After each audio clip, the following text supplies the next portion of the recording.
like to call this committee of the whole meeting for Sun Peaks Mountain Resort Municipality to order. It is 3 p.m. on Tuesday, February the 3rd, and acknowledge that we live, work, and play in the traditional territories of the Secwepemc people. Can I get a motion to adopt the agenda as circulated by Councillor Kimmel, seconded by Councillor Gillespie? Sorry, I was going to ask, can we amend it? I would like 3.2 to be brought up in front of 3.1. Okay. It does Feed the other? directly, feed the other. Gotcha, Yeah. okay. So amendment to the agenda, 3.2 in front of 3.1. Motion to adopt the agenda is amended. Councillor Kimmel, seconded by Councillor Dye, all in favor? Excellent, thank you. And before we get started, I think CEO Kimmel is gonna give us a bit of a lay of the land today. Please and thank you. Yes, Miracle. Yeah, before we turn it over to the team at the TNRD, I just thought it would be helpful to provide a quick reminder overview of the Thompson-Nicola Regional District structure and services, specifically how they relate to the topics on the agenda today. I think this goes without saying for council, but it's mainly for the benefit of the public who may not fully understand the regional district services context in Sun Peaks. So the TNRD is a local government, includes 10 electoral areas, so defined unincorporated areas, and then 11 member municipalities, including Sun Peaks. They provide local and direct services to the unincorporated electoral areas like fire protection and water, and then sub-regional services to both electoral areas and some member municipalities, such as waste and recycling, and then region-wide services to all electoral areas and all 11 member municipalities, for example, library services. So in the case of Sun Peaks and the topics of the presentations today, the TNRD is responsible for providing waste and recycling services. They operate the Sun Peaks transfer station and library services, which is currently the mobile library that comes up there on Sundays.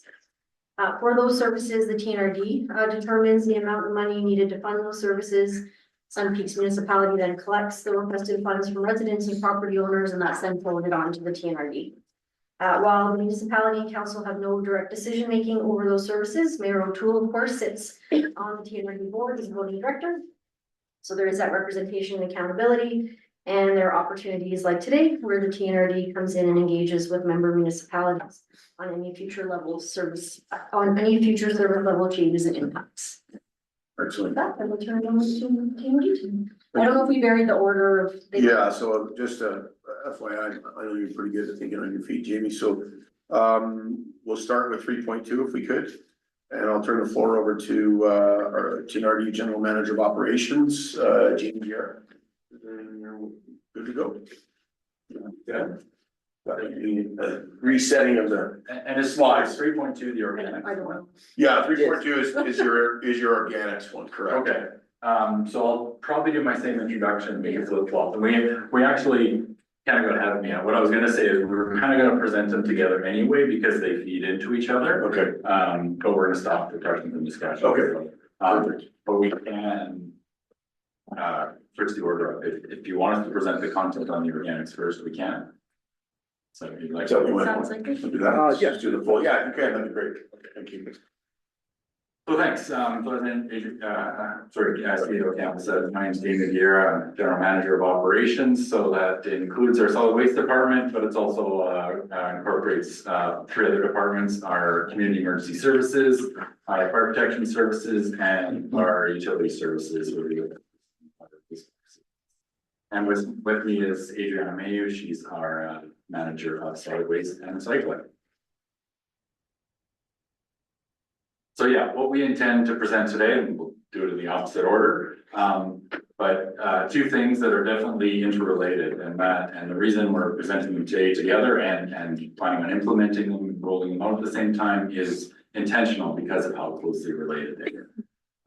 So one, I'll be talking about the load side restriction that we're going to be introducing at the transfer station will essentially limit commercial customers at the transfer station. So it could focus on resident and visitor customer service. And by doing this, we're going to be creating the incentive for commercial garbage and recycling services to come into Sun Peaks.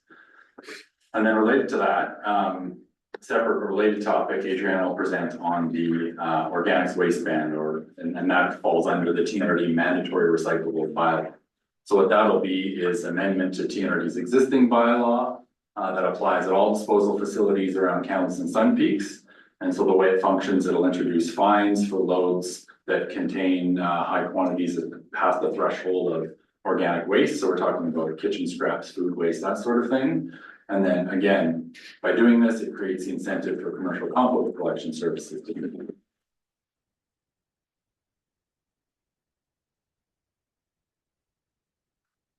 So as CEO Campbell said, I just kind of took some of what I was going to say, but I'll say it again. Yeah, for these issues, the decision maker is the TNRD board. So they'll make the ultimate decision on any service level changes or bylaw changes relating to the TNRD services.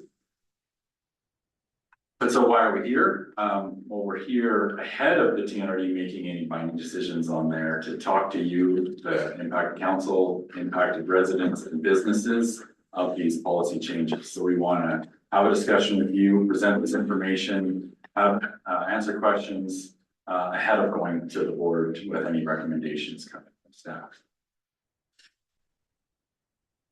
So what I'll do is maybe I'll just skip ahead to Adrian's slide. I'll introduce Adrian.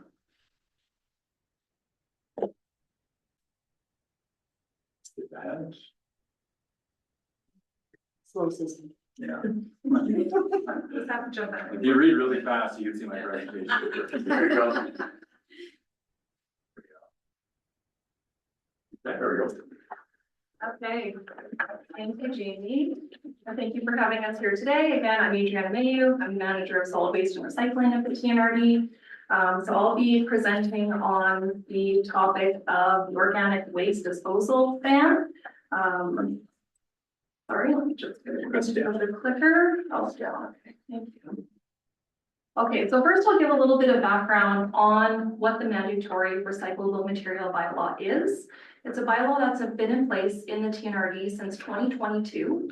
It originally started with commercial cardboard. So the bylaw banned commercial cardboard from disposal in TNRD area landfills. And the focus is on commercial haulers bringing their loads to landfill. It was then expanded in 2024 to expand to all recyclable materials that are regulated under the province's recycling regulation. We're now ready to take the next step forward in the expansion of that bylaw by adding organic waste or food waste to the bylaw, which would essentially ban it from being disposed of in area landfills coming from commercial haulers. So what this would do is it would then require that organics material be source separated and directed to a composting facility instead of being commingled with other waste and going to landfill for final disposal. What we're here today to speak about in both of the presentations is the introduction of a commercial collection system in Sun Peaks.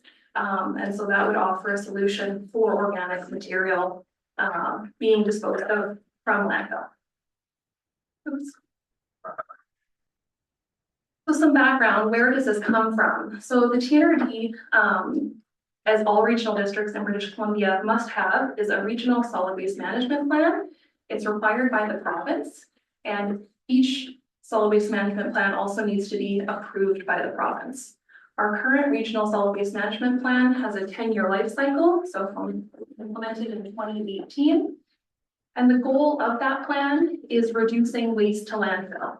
So one of our goals in the current plan is to reduce the per capita disposal rate to 500 kilograms per person by 2028. The plan outlines several key strategies and actions to help achieve that target. One of them identifies the industrial, commercial, and institutional sector, so this is the business sector, as being potentially the largest source of organic waste in the TNRD region. So the plan recommends disposal bans once processing capacity becomes available. We're proposing that the ban would apply to the city of Kamloops and also to Sun Peaks.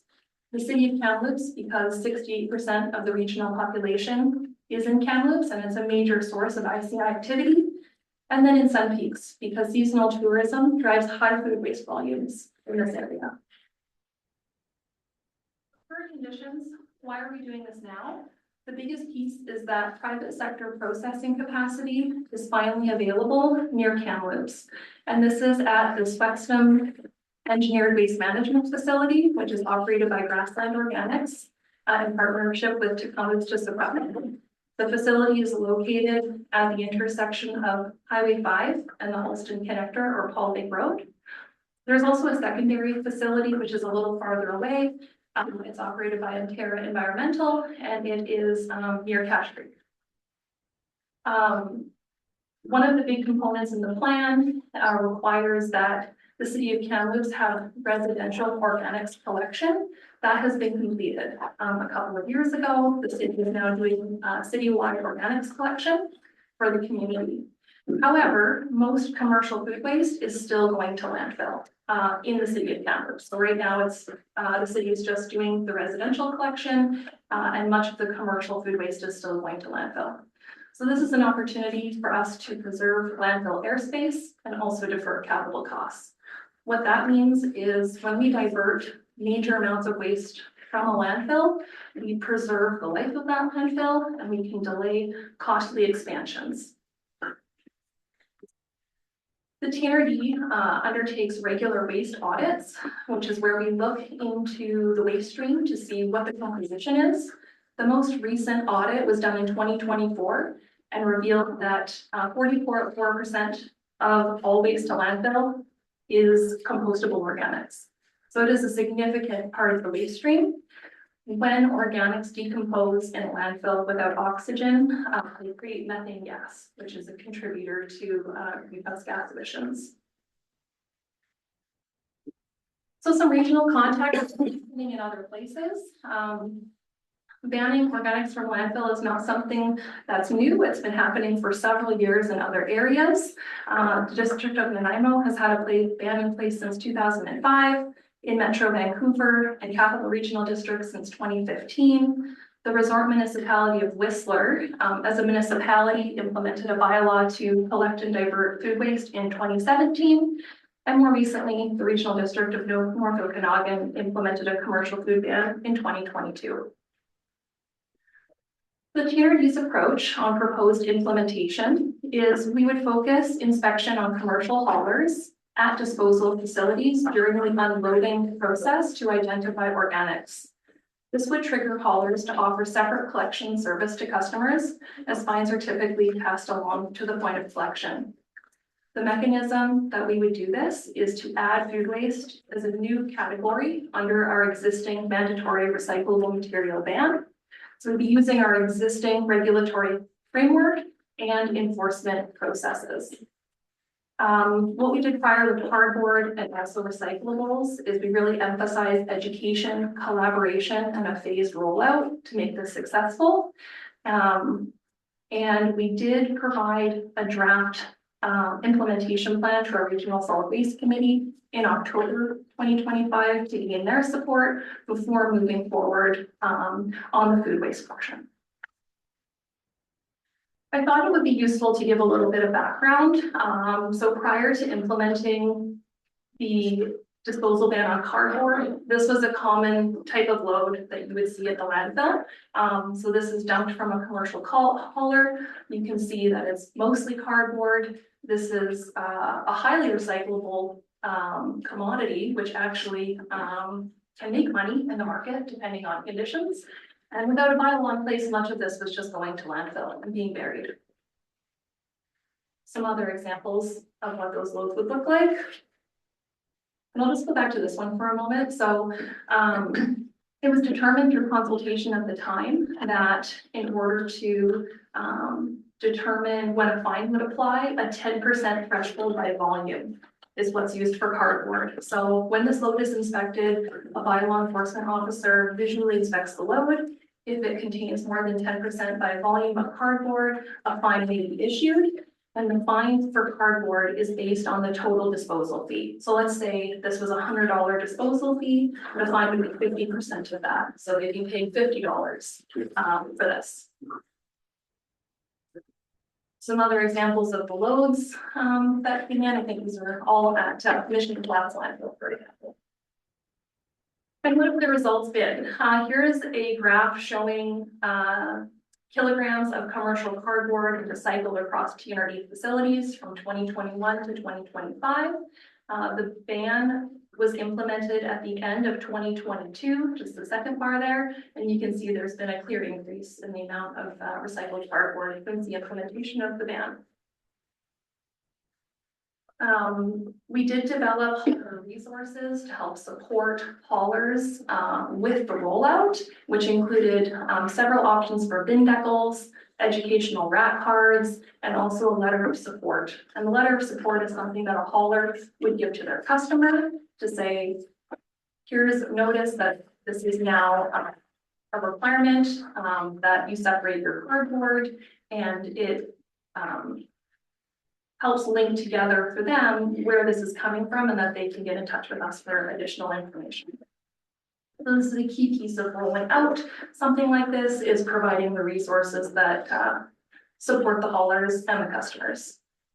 So switching back to the food waste portion, so the proposed rollout timeline is a 4-phase implementation plan with phase 1 commencing now. That's part of why we're here today, which is planning and consultation, getting feedback. Phase 2, starting a little later in 2026, is direct engagement with stakeholders and collecting data. Phase 3 would commence in early 2027 with education and outreach. And phase 4, which would occur in November 2027, would be implementation and enforcement. So how do we support a smooth transition? Because this is a major change. Well, phase rollout allows for education and adaptation. It allows for a collaborative approach with haulers and generators, with leverage on the success of what we've learned prior from doing this in 2022 and then in 2024 with prior material types. And the focus is always on supportive enforcement and stakeholder readiness. So at this stage, we're commencing phase 1. We would then move into notifying affected stakeholders and begin conversations to develop the framework together. What that looks like is bringing everyone together and determining what are the acceptable food types, what does this look like, what's an acceptable threshold, how should the fines work. That's all part of the conversations that would happen during phase 1. And then we do plan to bring an update on our progress to the Regional Solid Waste Management Committee in April of 2026, so in a couple months from now. And with that, I'm happy to take any questions, which there may be quite a few, but again, there's an overlap between our presentations and else. Sure, if you'd like to do questions. So we want to do some questions now, and then we'll add more later as well, when we do the second half. I made notes along the way. I'm happy to ask at the end. Okay. That's okay. Sure. I have two quick questions, just on the presentation data. Wondering whether you have any more Sunpeak specific information out of the 2024 audit. You had said that 44% were organics, and I'm assuming your Kamloops probably has a fairly significant influence on that percentage. Right, yeah, so that data actually excluded City of Kamloops. There were no Kamloops samples in the 2024 work. And so that was from several TNRD eco depots and transfer stations. And I do believe Sunpeak was one of them, but I didn't bring the separate results with me today.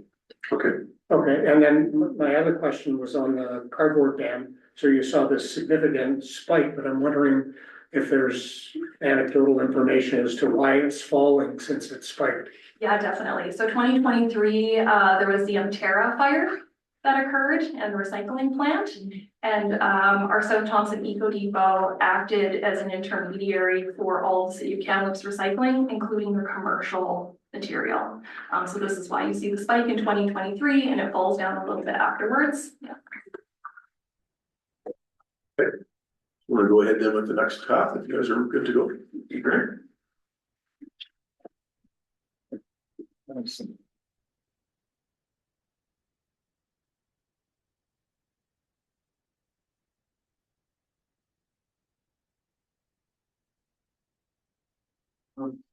Record backers. Okay, so, operators, so this is specific to the operation now at the Sunpeak transfer station. So we're calling it load side size restrictions. But as I said in the introduction, the intent really is to limit or restrict commercial traffic from using the Sun Peaks transfer station to focus just on residential and visitors self-drove. So a little background on the transfer station. It was built back in 2005. And at the time, it was always built and designed for residential drop-off. It was intended that commercial loads would go to the Heffley Creek landfill, which has always been operating at that site. The Eco Depot, the front, which is the front end of the landfill, was built more recently, but the landfill had been operating there for many years. So our TNRD solid waste system, we operate 28 sites across the regional district. Although they're all slightly different, generally there's two styles of sites that we operate. One being transfer stations, like the one here, that are all kind of a similar size and footprint, and they're designed for residential use. Think of your curbside collection, dropping your garbage and your recycling off. It's that same type of service. So we're trying to mirror the service that a municipality who does curbside collection provides at the curb. Drop off your bags of garbage, your separated recycling for collection, and that's the level of service at the transfer stations.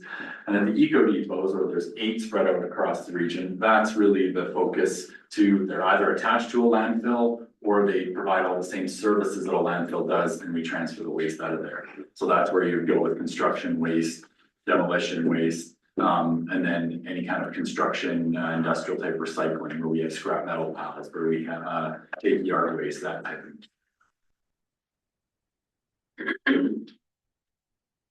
So just in the research for this, we stumbled across this old brochure from 2005 that we developed when the transfer station first opened. And even in there, it clarified that the intent of the transfer station is for residential loads only, and commercial loads should go down to Heffley Creek. But, you know, we accept commercial loads there now, so why are we proposing this change? 3 things I'll talk about. Operational challenges we run into, cost challenges both to the municipality and the TNRD, and service impacts. So operational challenges, pretty straightforward. I know everyone in this room is familiar with their site. It's a very small site, and there's often traffic congestion caused specifically by commercial vehicles. And when I say commercial vehicles, I think most people aren't familiar with, you know, the truck and garbage trailer combination that backs into, comes there on a regular basis. Many of the commercial haulers are there 6-10 times a day unloading. And as you know, there's very limited space in that area. So it bleeds into not just traffic congestion, but also site safety, limited space for vehicles to back up, to turn around, not enough adequate space in the recycling area. And one of the big issues around traffic congestion is, here's just a picture of the site, is we don't want people, residents or visitors who are on their way down the hill, 2 bags, 3 bags of garbage in the back of their vehicle to have to wait 10 or 15 minutes to get into the site.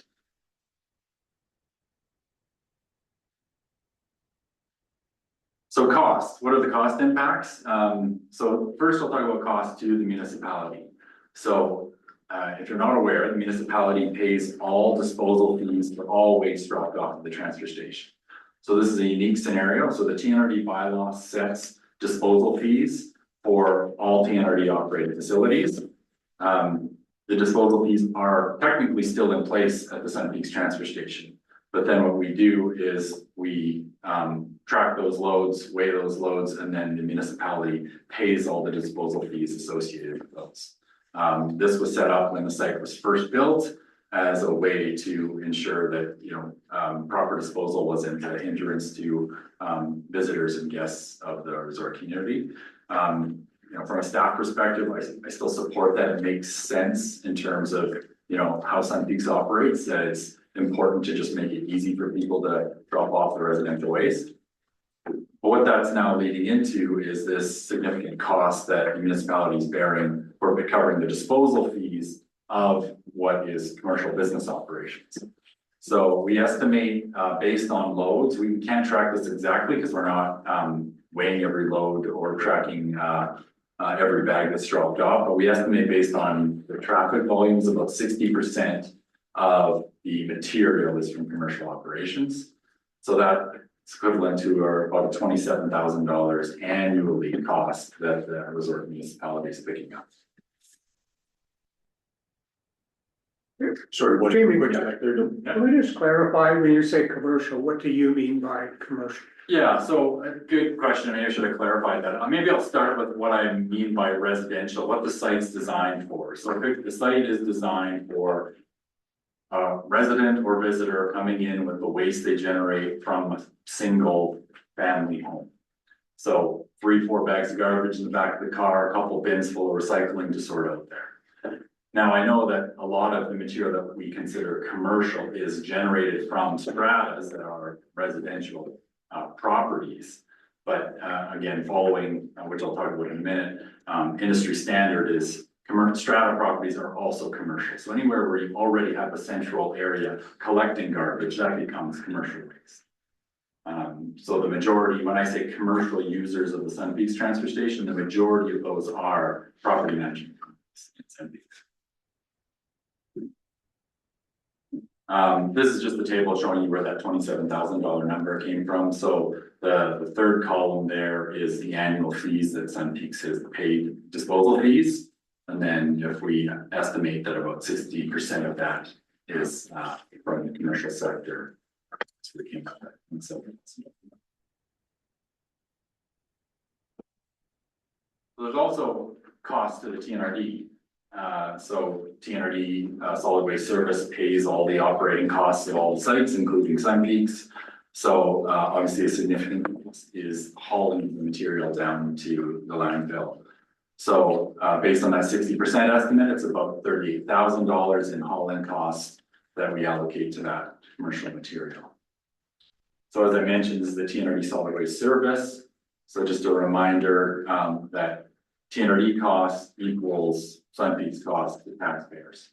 Sun Peaks taxpayers cost. So when I say that Sun Peaks municipality doesn't pay this through their taxes to collect, but the entire region through the portion of property taxes paid to the TNRD go towards the solid waste service operation. And that is especially at Sun Peaks, that's a significant portion of property. So for everyone who lives in Sun Peaks, when you look at your annual property tax under the TNRD line item, over 50% of that cost is the solid waste management service. Now, it's often misunderstood, that's not just the cost to operate the Sun Peaks transfer station, it's a regional service. So that means that Sun Peaks' share of operating all 28 sites. But point being that a reduction in costs would reduce costs to Sun Peaks taxpayers, both on the municipal side as well as the regional district side. So service, how is service going to change, or how are we going to improve service? So yeah, we really want to get back to the original intent of the site where we could improve service to the residents and visitors. So back to my example, you come in with your standard vehicle, 4, 5, 10 bags of garbage from a week or two, unload it, safely be able to separate and have room to separate your recycling. Better customer service from the site attendant there that can support, answer questions, assist, instead of dealing the whole day trying to back up vehicles and keeping people getting run over. And it just allows for a general better overall and safer experience for the customers. So what will businesses do if we say they can't use the site? 2 options, and we think there's a combination of these options. So first off, as I said, the Heffley Creek landfill and eco depot is designed specifically for commercial waste. There's much more space there for large vehicles to turn around. There's much more disposal and recycling options. There's a weigh scale, electronic billing system, where we can easily, accurately bill commercial customers directly for the waste they haul in. And reasonable distance away. I'm not gonna say it's close, but reasonable distance away, a 20-minute drive down. That's just an aerial view of the site, so you can see how much, I know probably many of you have been there, there's a lot more space there, a lot more services offered. And in addition to what you're seeing here, this is what we call the Eco Depot side. Any very large loads, typically construction demolition loads, are directed directly into the landfill. They don't even have to get unloaded at the pit.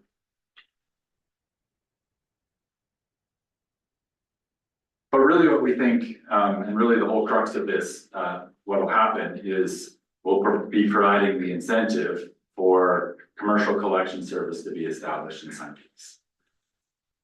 Why hasn't that happened yet? Well, we don't think it's happened yet because there hasn't been a reason for it to happen. Essentially, why would you hire someone to collect your garbage when it's essentially being provided for free by the municipality, by the regional district?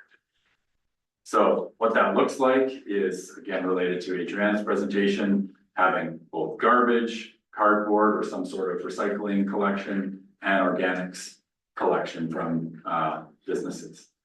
Now, to be very clear, this is not something that we expect the municipality to provide, and this is not something the TNRD would provide. This would be a business-to-business relationship, and that's the industry standard across the province. There is a few municipalities in the province that provide commercial collection, but the vast majority leave it to business relationship. I wouldn't be standing here if we weren't confident, because we've been in contact with many of the private hauling companies already in Kamloops, and they all are chomping at the bit to start knocking on doors and putting together proposals if this moves ahead.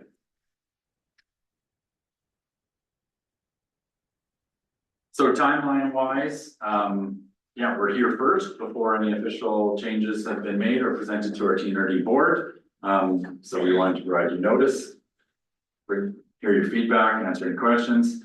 We intend to bring this operational change recommendation to our solid waste committee in April, which then the final decision would be made by the board in May.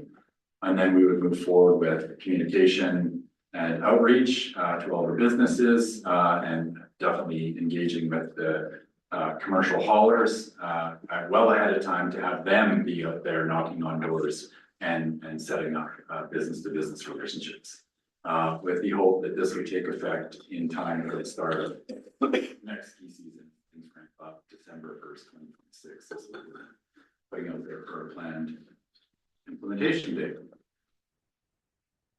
So we can stop for questions. The other thing that we might want to have some discussion now that we have some slides to discuss is just a case study on how this commercial collection works in Whistler. Our staff were there just this fall, looking into that as an example of how they do it there and what could be implemented here.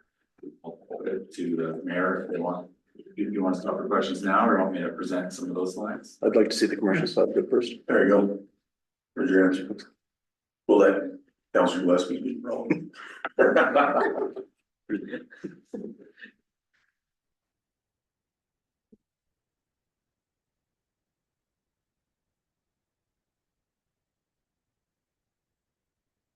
So, now to preface this, knowing that, yes, there's similarities between Whistler and Sun Peaks, but I know they're not the same, there's a lot of differences. One of them being here with municipality of Whistler, they actually operate their own solid waste facilities. It's not run by the regional district, so they have full control over it.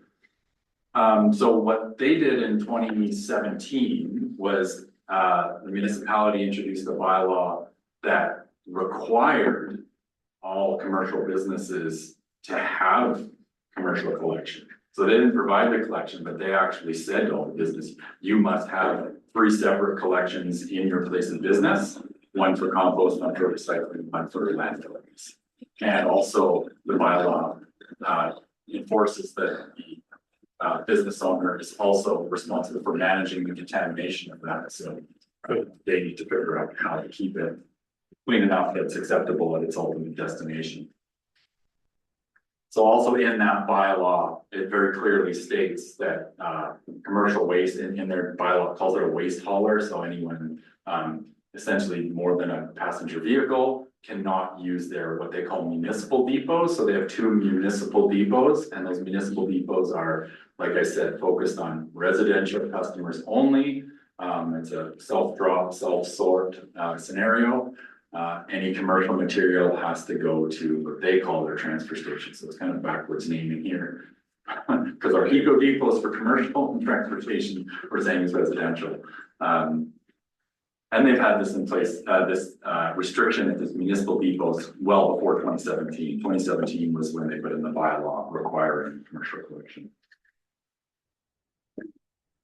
So again, it's completely business to business relationship. There's multiple businesses that operate in the Sea to Sky corridor that offer services. So it's up to the businesses, or in many cases, the businesses are attached to a strata. So the strata corporation to determine the frequency of collection, first of all. So whether it's daily collection in some cases or weekly collection. Also the cart size, obviously, different businesses generate different types of waste and amounts of waste.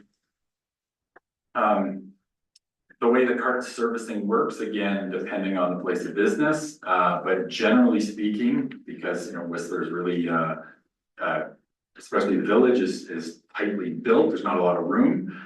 In most cases, the commercial truck will park somewhere, and then the actual driver gets out and moves the carts or the bins in place that they can be properly tipped. So you can see in this photo here, they've rolled all the carts up and then they're emptying it into the truck. How they deal with snow. So it is the business to business relationship between the hauler and the business. The business is obligated to make sure the access for the trucks is maintained. But because they get lots of snow, the ideal scenario is always to try to find indoor storage for the bins when they're not being collected. Just an example of the types of bins that are anywhere from this, you know, the one on the far right-hand side, the 2-yard bin, that's your typical front load dumpster style bin. And then these other carts are typically what would be used for the organics side of things.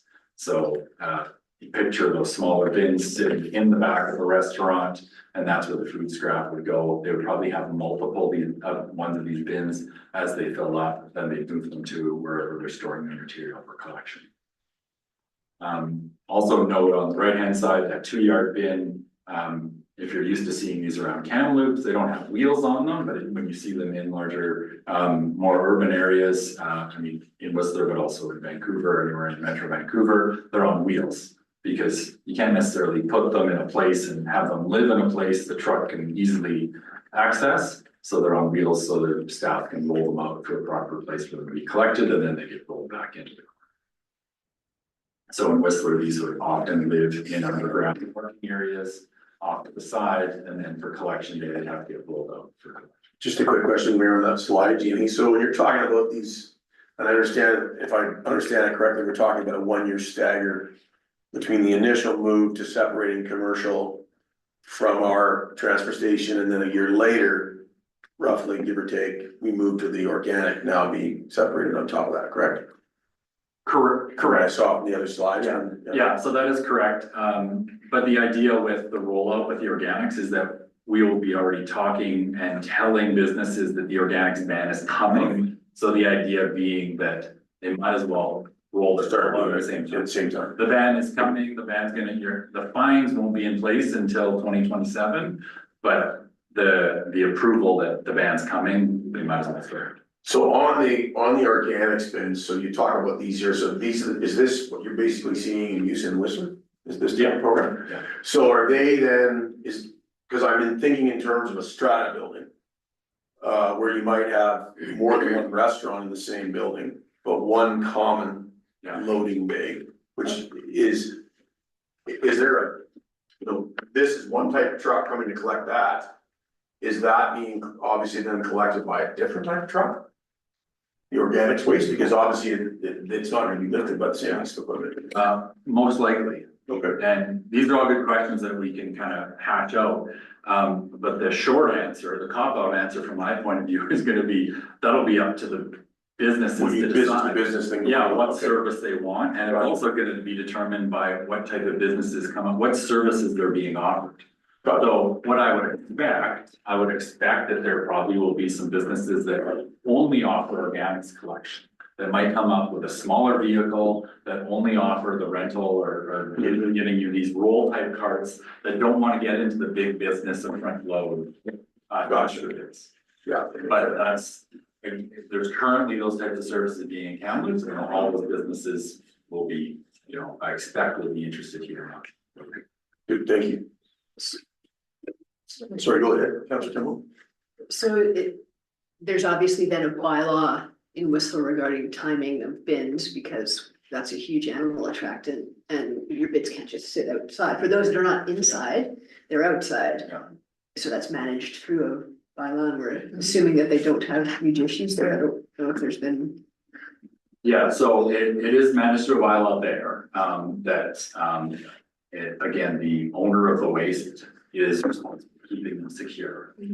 So, and if we bring that idea to the Sun Peaks, the idea would be still the same. So wherever garbage is being stored now, it's still up to the business to keep it secure to the business. So that would change. The idea is we have 3 bins instead of 1. Or in some cases now, they may have 2 bins, garbage and recycling, or 2 trailers. I know the areas they do it different. So you're adding another one to that same area. Something to keep in mind with the organics is I know that, and rightfully so, everyone's mind jumps to, if you start having food waste, that's an animal attractant. Absolutely, it's an animal attractant.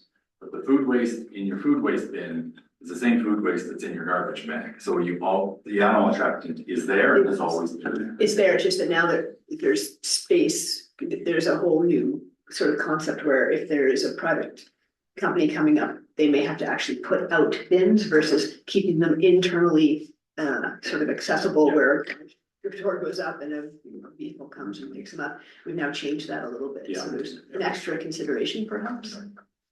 Yeah, and that's a good operational consideration that that it wouldn't be put out the bin at the curb and leave it there for 12 hours. It would be a smaller window and requirement. That's good feedback. But these are just some examples of what they've done in Whistler. So one point in the research, and I'm going to give credit to Emily, who's not here today. She's our solid waste technician. We did a bunch of this research and visited a bunch of these sites. Most of the commercial buildings in Whistler already had the source separation in place before the bylaw in 2017. This 2017 bylaw change just forced it to be in all properties. But how they do it, they either have sort of designated waste rooms within the building, those who have the space for it, or the most common scenario, what you see in the picture here, actually I got a close up of it, is just designating areas within a parking garage. So taking up 2 or 3 of the parking spaces, and those become the waste sorting area. I think it's neat what they did here is they actually just painted the wall of the parking to make it super easy. And they actually have like a rail system where the cart's attached to, so they don't get as easily knocked over. And this would just be down in the parkade area. Now, I know that in many of the stratas here, they're already utilizing parking spaces for the garbage trailers, if you will. So this would be a model that I anticipate happening here. She even Emily did this research, ran into some unique scenarios where some strata properties were so small and so tight for space that they couldn't have room for 3 different bins. And there was a few examples where one property partnered with another property where the garbage bins in their garage and then the compost and recycling areas in the next garage. And then they would have some sort of agreement on how the cost of the waste collection is split. Whistler has also now introduced any new projects as part of the building permit requirement must have an adequately sized waste room for accommodation of separated waste. And this is also common now in Metro Vancouver. There you go, Demetrius.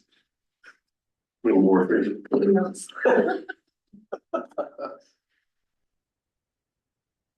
So just quickly, as Adriana mentioned, around the educational tools, so they've done this in Whistler. The reason I put this up on a slide is the one thing in the waste industry, especially the local government waste industry, We all encourage plagiarism. We welcome each other to share our resources. So we're not having to reinvent the wheel here. We'll be big stealing and borrowing this type of stuff from Whistler, but also from Metro Vancouver, Nanaimo, all those other regional districts who have done it before us. So this is packages that, you know, we can give to waste haulers, to do bin decals, that we can give to business owners, to property management companies. So we won't leave them on. In Whistler, what they did is they actually, when they rolled this out, partnered with a nonprofit group who would actually do like direct business support. So they would do audits of people's of the waste stream, provide action plans for the business corporation, and really just that one-on-one expertise to help basically businesses who weren't currently doing it figure out the proper solution for their property. So this was a contractual relationship where essentially this nonprofit was doing it, paid by the municipality to provide these services.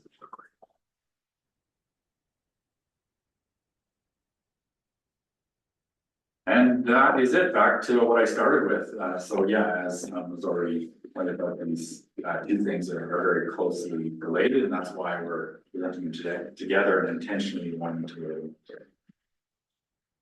Awesome. Thank you very much. Questions? Let's go first. We'll jump in. Councilor Weston. Thank you. That was a great presentation and thank you for flip-flopping, mostly for me, I think. One of the reasons why Mayor O'Toole keeps looking over is I have a unique insight. I do own a waste removal company. I am in no way protective over it, and I have long thought that it needs to be revamped. It is just a thing that needed to be done. So thank you for the options. I do want to know a couple things. I will try not to flip-flop. If we start with green, when we talk about hotels versus food and beverage is pretty easy to separate, but we have a lot of international guests staying in our hotels. Where does the onus lie? You know, in all of the hotel rooms I've stayed in, and I'm sure we all have that, do I often see green waste bins in those hotel rooms? I don't.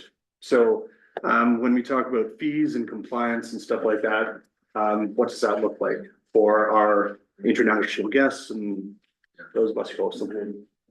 Question.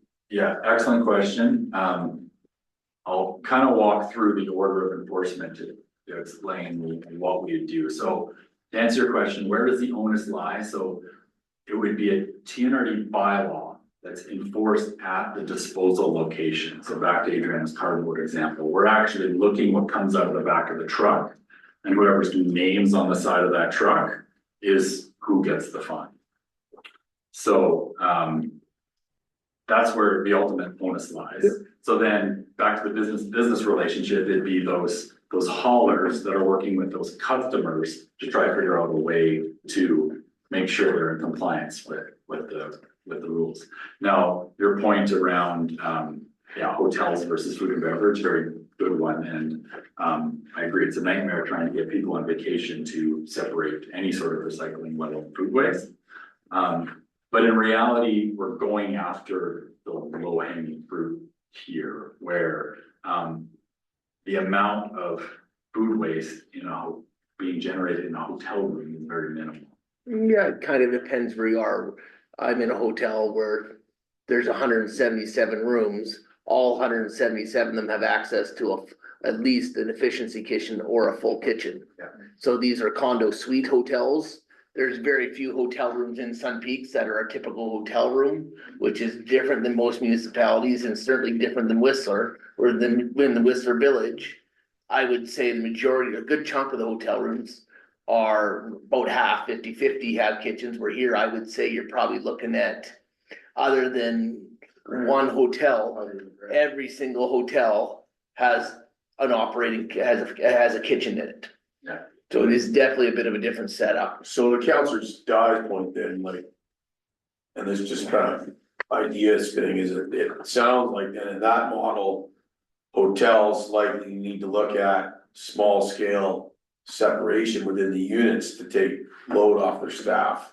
Yeah. And there's a bit of a, now you're at the desk, you're checking in, by the way. You'll see under your sink, you have a garbage, you have a blue recycle, and you have a green compost bin, and it's only this big because housekeeping's pulling it out every day. Right. And now it's going to a central bin downstairs. I had a couple quick questions, so two things was. How, and Councilor Gillespie asked, so I was, and you brought it back, was, so at the point of where it's getting dumped down at the, you know, the depot down this road. We're now seeing organics come out that shouldn't have been there.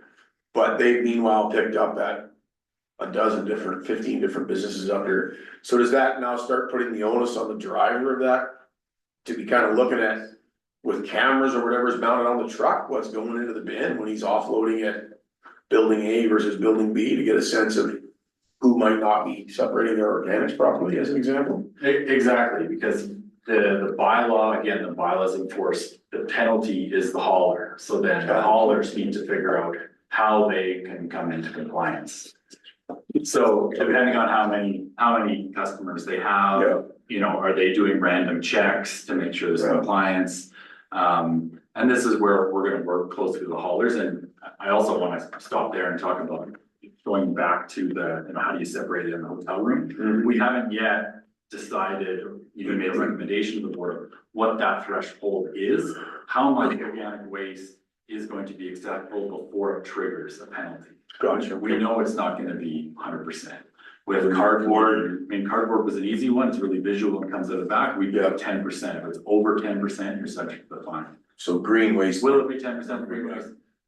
We don't know yet, that's part of the next 6 months to a year process to figure out what that is. But what we know now is there's entire 40-yard dumpster bins coming out of both in Kamloops and here, I'm sure, coming to the restaurants that are just going straight in the garbage. And because there's not service fee. Next question, so, and Councilor Gillespie mentioned that the business he operates in full disclosure. So I own a restaurant and I have a staff house, which is a residential home. But the reality is season to season, the vast majority of my staff don't have a car. So I contract his business to do the weekly collection. Yeah. But now it's not being taken by a resident, quote unquote. Yeah. So what happens in that model? Like, is he able to take the residential garbage from my staff house and drop it at this transfer station, or is he now technically a commercial customer in that scenario? Cause I'm assuming I'm not the only one that's using that service. So, yes, in that scenario, if it's a business operation, we're bringing the waste, doesn't matter where it comes from. Gotcha, It's still considered commercial. gotcha, okay. So the idea is that site is designed for, if you're bringing it yourself, just dropping off a few bags. But if it's a business, operation, regardless of where it's from. So, because stratas are the exact same scenario, you know, property management companies, I understand, those are zoned as residential properties, whether they're short. Yeah, or not. There's no stratas up here right now, basically. With root collection garbage. Right. That doesn't happen up in Sun Peaks at all either. I mean, I've lived in a couple different stratas. There's a spot we can kind of see in the basement where it looks like, okay, that's where the garbage trailer is supposed to sit, but it doesn't exist. Councilor Gillespie. So from a cost perspective, I know people have, companies in resort have looked into, commercial operations and, sorry, what are the bins called? The larger ones? The two yard. The yard bin. Yeah, so, yard bin collection, do you have, I don't have a number on it myself, but you've been in contact, I'm assuming, with Yeah. companies like this. What sort of cost are we looking at there? Yeah, I don't wanna say anything on that, cause I don't know what they would do in Sun Peaks. Mhm. Like, what we've done is we've talked to them and said, why aren't you collecting in Sun Peaks? And they say, well, cause there's not enough customers, cause they're just self-hauling the 3 kilometers down the transportation, they can drop it off for free, right? They don't have disposal fees and so there's not much incentive. So yeah, I can't really answer that. I don't wanna put a number to that, cause that's gonna depend on what business model they come out here and propose. Right. But the idea being that there would be enough collection, you know, this collection is all about the number of customers. So the idea is it's a flat rate per tip is the way they operate. And if they can fill up a truck up here, which they would easily be able to do if, you know, that commercial waste isn't on the transfer station, then it would make their worthwhile. So, this sort of lumps back into one concern and, a question for you at the end about what other options before, the restriction on our site is introduced, would have you guys explored? So, my concern, comes from a hazard that we haven't really spoken about, which is the length of the road to the Heffley, site, the elevation gain, the winter conditions, and you know, where that dollar amount was leading to. Was it being cost prohibitive to companies that then might try to make that trip on their own with seasonal staff and possibly equipment that you know, isn't fit for, you know, doing that continuously. And then on a flip side, has an in sort of community program been thought about? So, you know, a fee for commercial spaces that would be able to subsidize the center we have up here, while also maybe expanding hours, employment, and commercial only times for use. Thus, maybe having less trucks on that road as well. Right. I have a few thoughts on that, and Mayor O'Toole and I think had this discussion as well, brainstorming around these possible changes. So I'll give you my perspective. Here's the situation we're in, kind of back to the beginning of the presentation. This site is built, designed, the footprint is for just basic residential service. We have this multi-million-dollar beautiful site, 25 kilometers down the road, that's designed for commercial. So this idea of, can we do changes and improve the site here? In theory, yes, but it would still be really small and not providing great service. And then asking the TNRD to spend a whole bunch of capital dollars when just down the road we have something that's designed exactly for that purpose. So I hear you loud and clear, but that's just kind of where I'm at from an operational perspective. Is I know it's not super close, but it's fairly close.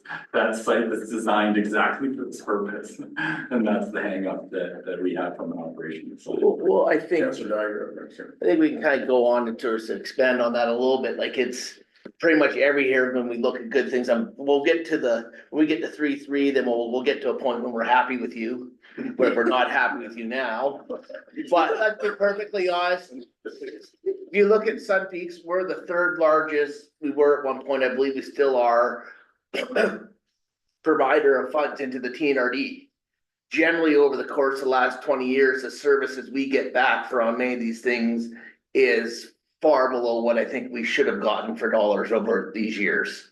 And now we have a site and you're looking, okay, it's obvious from this that you're looking at going, well, let's do this at the same time. And we have to go down there because there's no recycling here. Are you looking at putting residential recycling up here? Are you looking at, you can go to the site in your first part when you had the many reasons why now, the traffic and the lines are longer. Well, about a year ago, you did a revamp of the site. Since then, it's been quite honestly a bit of a disaster. It wasn't, the traffic congestion isn't because the commercial business is expanded by 3-4 times. The residential is what's expanding much more rapidly than the commercial up here right now. We haven't built a new hotel in 20 years. All the strata companies, everything are taking them out one house at a time. There is no large commercial. So the actual large trailers coming hasn't really expanded greatly in the last few years. And then we did this revamp of the site, and there wasn't really, from what I can tell, a lot of consultation with the businesses dropping off the site with this work. Like Councillor Gillespie said, let's look at hours, let's look at solutions. I know the people working at the site have been very vocal about not liking the changes. And no one talked with them about how the layout and things, no one consulted with them on what they see every day of what would be the best way to redesign this site.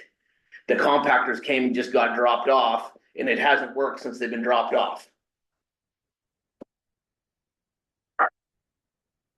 So I speak to the contractors, completely fair point, definitely been some growing pains there. We've significantly improved the operations, since they were first put in place. Still not perfect, but, each and every week it's getting better in terms of how the compactors operate, staff training on how to operate them. And I mean, staff never like it when you change their job, so you know, they weren't pleased with having, you know, the change in scope of work. And that change was put in place to get more hauling efficiencies and cost savings. So as Mayor O'Toole is aware, our solid waste system overall, we have, you know, significant cost increases that we've seen over the number of years, and this is one of many projects we're trying to reduce our ongoing operations costs. So we're saving, you're looking to save significant amount of money on the trash being hauled from Sun Peaks down to the system. Does any of those savings come back to us in the form of getting us a recycling system, or a composting system, which the people in Sun Peaks, I think, would greatly want to have up here? And you look at the people, generally the people that live here, I think that would be something that they'd really want up here, and it's not coming up here, it's coming 25 minutes down the hill. Which you talking about, sorry, you talking about recycle or? No, just for the composting. So can I just speak to that? Yeah, because I think there's some confusion here. So talking about composting, so everybody in the room has probably heard of Friendly Composting that used to exist in Kamloops. And they're no longer in business. They were a private company, started up by a couple of entrepreneurial young ladies who were at Thompson Rivers University. And they started operating and offering services here in Sun Peaks a few years ago. And they couldn't make a go of it because again, and in all honesty, the average person loves the idea of composting until you put a cost to it. And then people don't tend to want to do it. And so Friendly Composting at the time had one physical commercial client in Sun Peaks. Okay, and less than 20 residential. And the cost to us from a commercial standpoint wasn't a lot, like for what they were picking up to me based on the size of the bin was less than $100 a month. And nobody else took part. And the homes was significantly less than that. And eventually they had to stop coming to the mountain because price of fuel, inflation and everything else, they couldn't make it go in. And at that point, I started hauling it to Kamloops on a weekly basis and dropping it off at their depot until they closed. So it's on my list of, do we see residential organics at some point? But obviously, you know, if there's a cost involved, people don't tend to, everybody loved the idea of having Friendly Composting up here, but when push came to shove, not that many people signed up for the voluntary service, so the service didn't survive. But what I'm talking about is having it at our transfer station. You go and you drop off your bag of garbage, you throw your cardboard in there, you throw your bit of composting in there. And that, I think, because I mean, generally for up here, even living down with Whiteclough, one of the main reasons I do not compost is just, it's animal attracted. I can't have a composting pile in my backyard. But I would keep it in a bucket, and when I go take the bag of garbage up, I would drop my bag of garbage off and drop my composting up, but I'm not gonna throw it in a pile in my backyard. So I had that as a question. Do you see that something as we merge away and move with this program that we're talking about? Do you see residential composting as an option at some point? Short answer, yes. So to the transfer station piece, those types of services, those better services for residential drop customers is what we want to introduce in the transfer station. We want to focus on the residential customers at the transfer station here. So if we remove the commercial component, it makes it easier to do that. If there's commercial organics collection happening, trucks coming up here offering that service, I think we could definitely take a look at offering that as a free residential collection if you bring it to the site. And then one of those companies might Yeah, be that we, the TNRD, and I'm kind of jumping ahead here, Adrian, I'll jump in and kick me, this is a bad idea, I mean, these are the kind of ideas that we want to hear about, it actually has been brought up before, is can we have a compost pile at the transfer station, and the answer was, no, there's not enough room, and no, we can't, we don't have anywhere to compost it nearby. But if there's compost collection here being offered by a commercial business, then we as the TNRD could subscribe and have 5 bins at the transfer station and offer. They can take it. Okay. But it's one of those things, like it's a chicken and egg thing. There's no, as the councillor pointed out, there's no front load bins, there's very little commercial garbage collection happening in Sun Peaks. And it's been that way for forever. So that what we're essentially trying to force here is provide that incentive for that to happen. Any more questions? Councillor Kill. That's right. And then Councillor Gillespie after that. What is the resort presently doing with their? They would be the one company, I believe, in the community that has done, in the time I worked for them, they've always done their own. They have a private company comes to masses, to annex, and also to the Grand. And their system is, from what I understand, they're all very large compactor bins where the company comes out and switches Correct. their entire bin that they have at the Grand, you know, masses and. So the Grand indoors has both a garbage and a cardboard. And then masses, I believe, the same thing. And yeah, no, masses doesn't have cardboard, they just have garbage, and I think it's the same with the annex. And it's been that for as long as I can remember, they've done that. Now they do bring their recycle to the transfer station. And they, You've I should say that they do bring a number of loads in pickups and trailers, I think from just random Locations. locations. Like that are- umbrella gap, things like that. Yeah, Absolutely. yeah, so they do utilize the sites. Councillor Westman? Yeah, it circles back to, us having to probably come together as a business community and, get some quotes. But I do sort of, I think it's a good step forward. I'm all for it if comes at a reasonable cost. I like the path forward. I am very hesitant on, what that looks like for businesses, up here that cater to our guests. The logistics that we're not talking about is the addition of added space that will take up parking, and our current infrastructure that was built that is not in place for this. You talk about masses, you talk about the Grand, they did build this, but if you talk about the other hotels in resort, there is no space for it. Moving forward, I think we should change that. But it will, I wouldn't even say it'll come as a headache, it'll come as a difficult logistic struggle. And a cost. Yeah, And a cost. and a cost. I do have a friend of mine that runs a project or a company in Vancouver where these wheelie bins, the larger ones, are in residential buildings, high rises.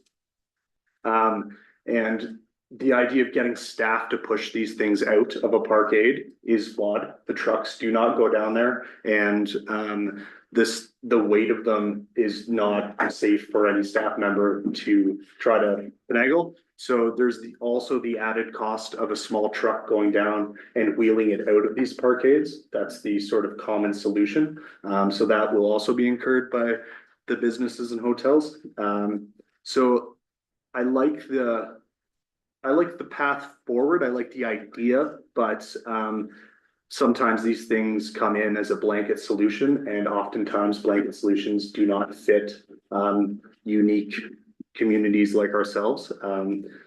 I grasp the fact that our site down the road, which has great staff, by the way, this, how streamlined it is for our residents is not up to standard as far as what you guys are saying with commercial use. Absolutely, I want it to get better. The compactors were a big misstep, in my opinion. Before them, it did operate in a safe way. I don't believe there was any incidences beforehand. Not saying that we shouldn't look out for that. But this is also purpose-built tourism resort, so that sort of blanket statement about it being for residents only might maybe slightly flawed in this municipal structure. And I would kind of add, sort of going down to tied to that, where I see some issues and stuff with before is where does the line kind of get drawn on commercial to non-commercial? Do you have someone looking after doing cleanings for 3 or 4, or they might even have 15 or 20 nightly rentals they're servicing? So they don't want to have this service, they don't have a bin, so they're going down and basically after each cleaning, and they can chuck 5 bins after each cleaning, come back with the car, chuck 5 bins with each cleaning after each car. Then someone who puts it in a trailer is now being lumped into going down the road and incurring much higher costs. And then we have in our nightly rental bylaws and the business licenses, everyone needs their waste removal plan. I am very concerned. We're already see a lot of problems with enforcing this and people already trying to offload the garbage removal onto the guests. Yeah. And not onto the cleaning companies and the management companies. That's already a huge problem. And I can now see management companies and even more so going, we don't want to touch this with a 10-foot pole. Everybody staying in every one of our units has to deal with their own garbage. And that's when we have problems with gate dumping. We have problems with garbage being left outside in the summer. This is where a lot of most of our animal to garbage interactions incur with these things, with guests already not wanting to or not be at the time of our transfer station stuff not fitting their needs, so they're not dealing with their garbage. And we have now we're going to have to deal with management companies now trying to bypass this because they don't want to pay these extra fees and hauling stuff down the road, so they're just going to leave it up to the guests. Yeah, there'll be some challenges. Councilor Wright. Through to TNRD representatives, just wondering if you, in looking at this concept and hearing what everybody's had to say around the what I would call the commercial residential component. So I think we are uniquely different from many other centers, as it's been said. We're a purpose-built resort dedicated to catering to people that live here, but also people that visit here in a residential kind of lifestyle experience, right? We don't have the typical hotels. So I'm wondering in the context of this, if there isn't some value in looking at whether or not that component, that commercial residential, those strata condo units, the groups that are picking up and creating efficiencies around pickup, both for collection and also environmentally. They're not trucking it 25 kilometers away. They're taking it to a centralized point where it can be hauled away in much larger volumes. Is there a way to look at continuing to do that component, separating out the business organics, the true restaurant waste stream, and putting some pressure on that group to separate their cardboard, separate their residential waste, much like a homeowner would do, but still allowing some type of small scale commercial collection. And in doing that, actually going to the source and charging for that service to offset the costs that you're talking about at the TNRD level and at the municipal level for having to haul the waste. There could be some tempering of the cost escalation on the region, but also some means to push the individual groups to separate waste and actually take it a much shorter distance to the transfer station right now. So I think, correct me if I was wrong, what I was hearing, like doing are you suggesting a collection system that maybe is facilitated by the regional district municipality to provide those collection services instead of by a business? No, I'm simply saying, look, don't lump these people into commercial haulers. They're not. They're trying to create a service that caters to, the client base that's coming and spending their tourism dollars in the resort. So continue to allow the small scale truck and trailer operations to go here, but find a way to leverage a charge to offset the TNRD costs. And at the same time, if the goal is to create better separation of the waste, more recycling, as we're trying to do with residential properties, put that onus on those collection operators for the residential units to create that separation. So maybe they have to have a couple trailers and that's mandated, and they still bring it down here, and maybe we need to change the scale. Instead of having bags of recycling, we have bins of recycling. And again, find a way to charge those operators some levy to offset the growing costs. Before you respond, so did you want to add something, Director? Well, I can provide a bit of info, like we have the management companies for the short-term rental units, so we have a list. Generally a pretty good list of who's managing which property and how many properties they're managing. So maybe I could get you that info and we could have maybe a discussion on that. You know, we have a couple that operate quite a few properties, we have a couple that are only a little bit, and that might be good info for you guys.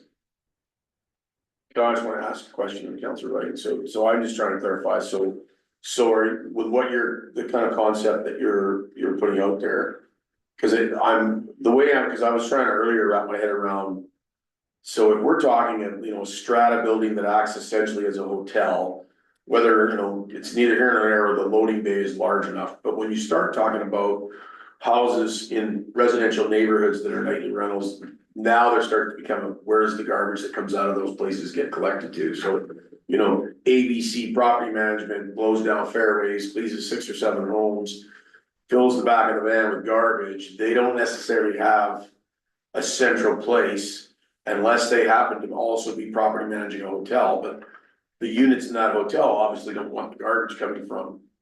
So it's how do we deal with that kind of concept? Is that what you're getting at? Is like garbage that's out in nightly rentals in residential neighborhoods that just don't physically have the capacity for us to set up a bin anywhere safely? Well, I'm talking about both, so that is one piece, but I'm saying, look at the way the structure works right now. It's evolved because of its simplicity, and it's evolved because it provides convenient service. So is it charged out properly? Probably not. So I can sympathize with the TNRD's growing cost. I can sympathize with our own growing costs.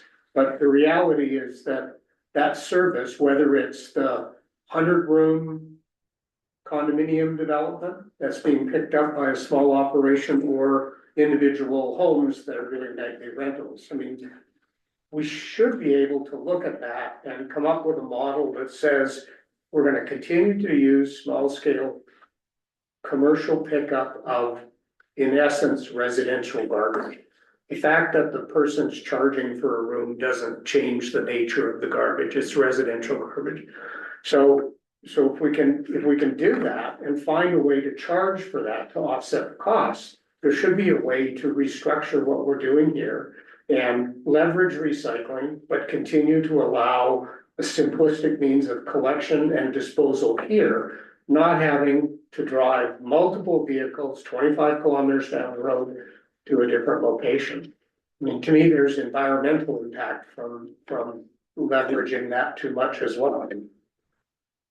So just my question was whether or not we looked at that type of a model, continuing to do what we're doing, but finding a different way to charge for it, I guess is what I'm saying. So. I guess, yes, we looked at that model, because I understand what you're proposing. I guess I'm struggling with, it's still ultimately the same model, and that's what we think is not functioning as it should be. The idea of the small scale collection in trailers and the idea of them having to drive to Heffley is what is not typical about the scenario. And the reason it evolved to it's not typical is because we're taking Sun Peaks, and TNRD is taking the garbage for free there from them.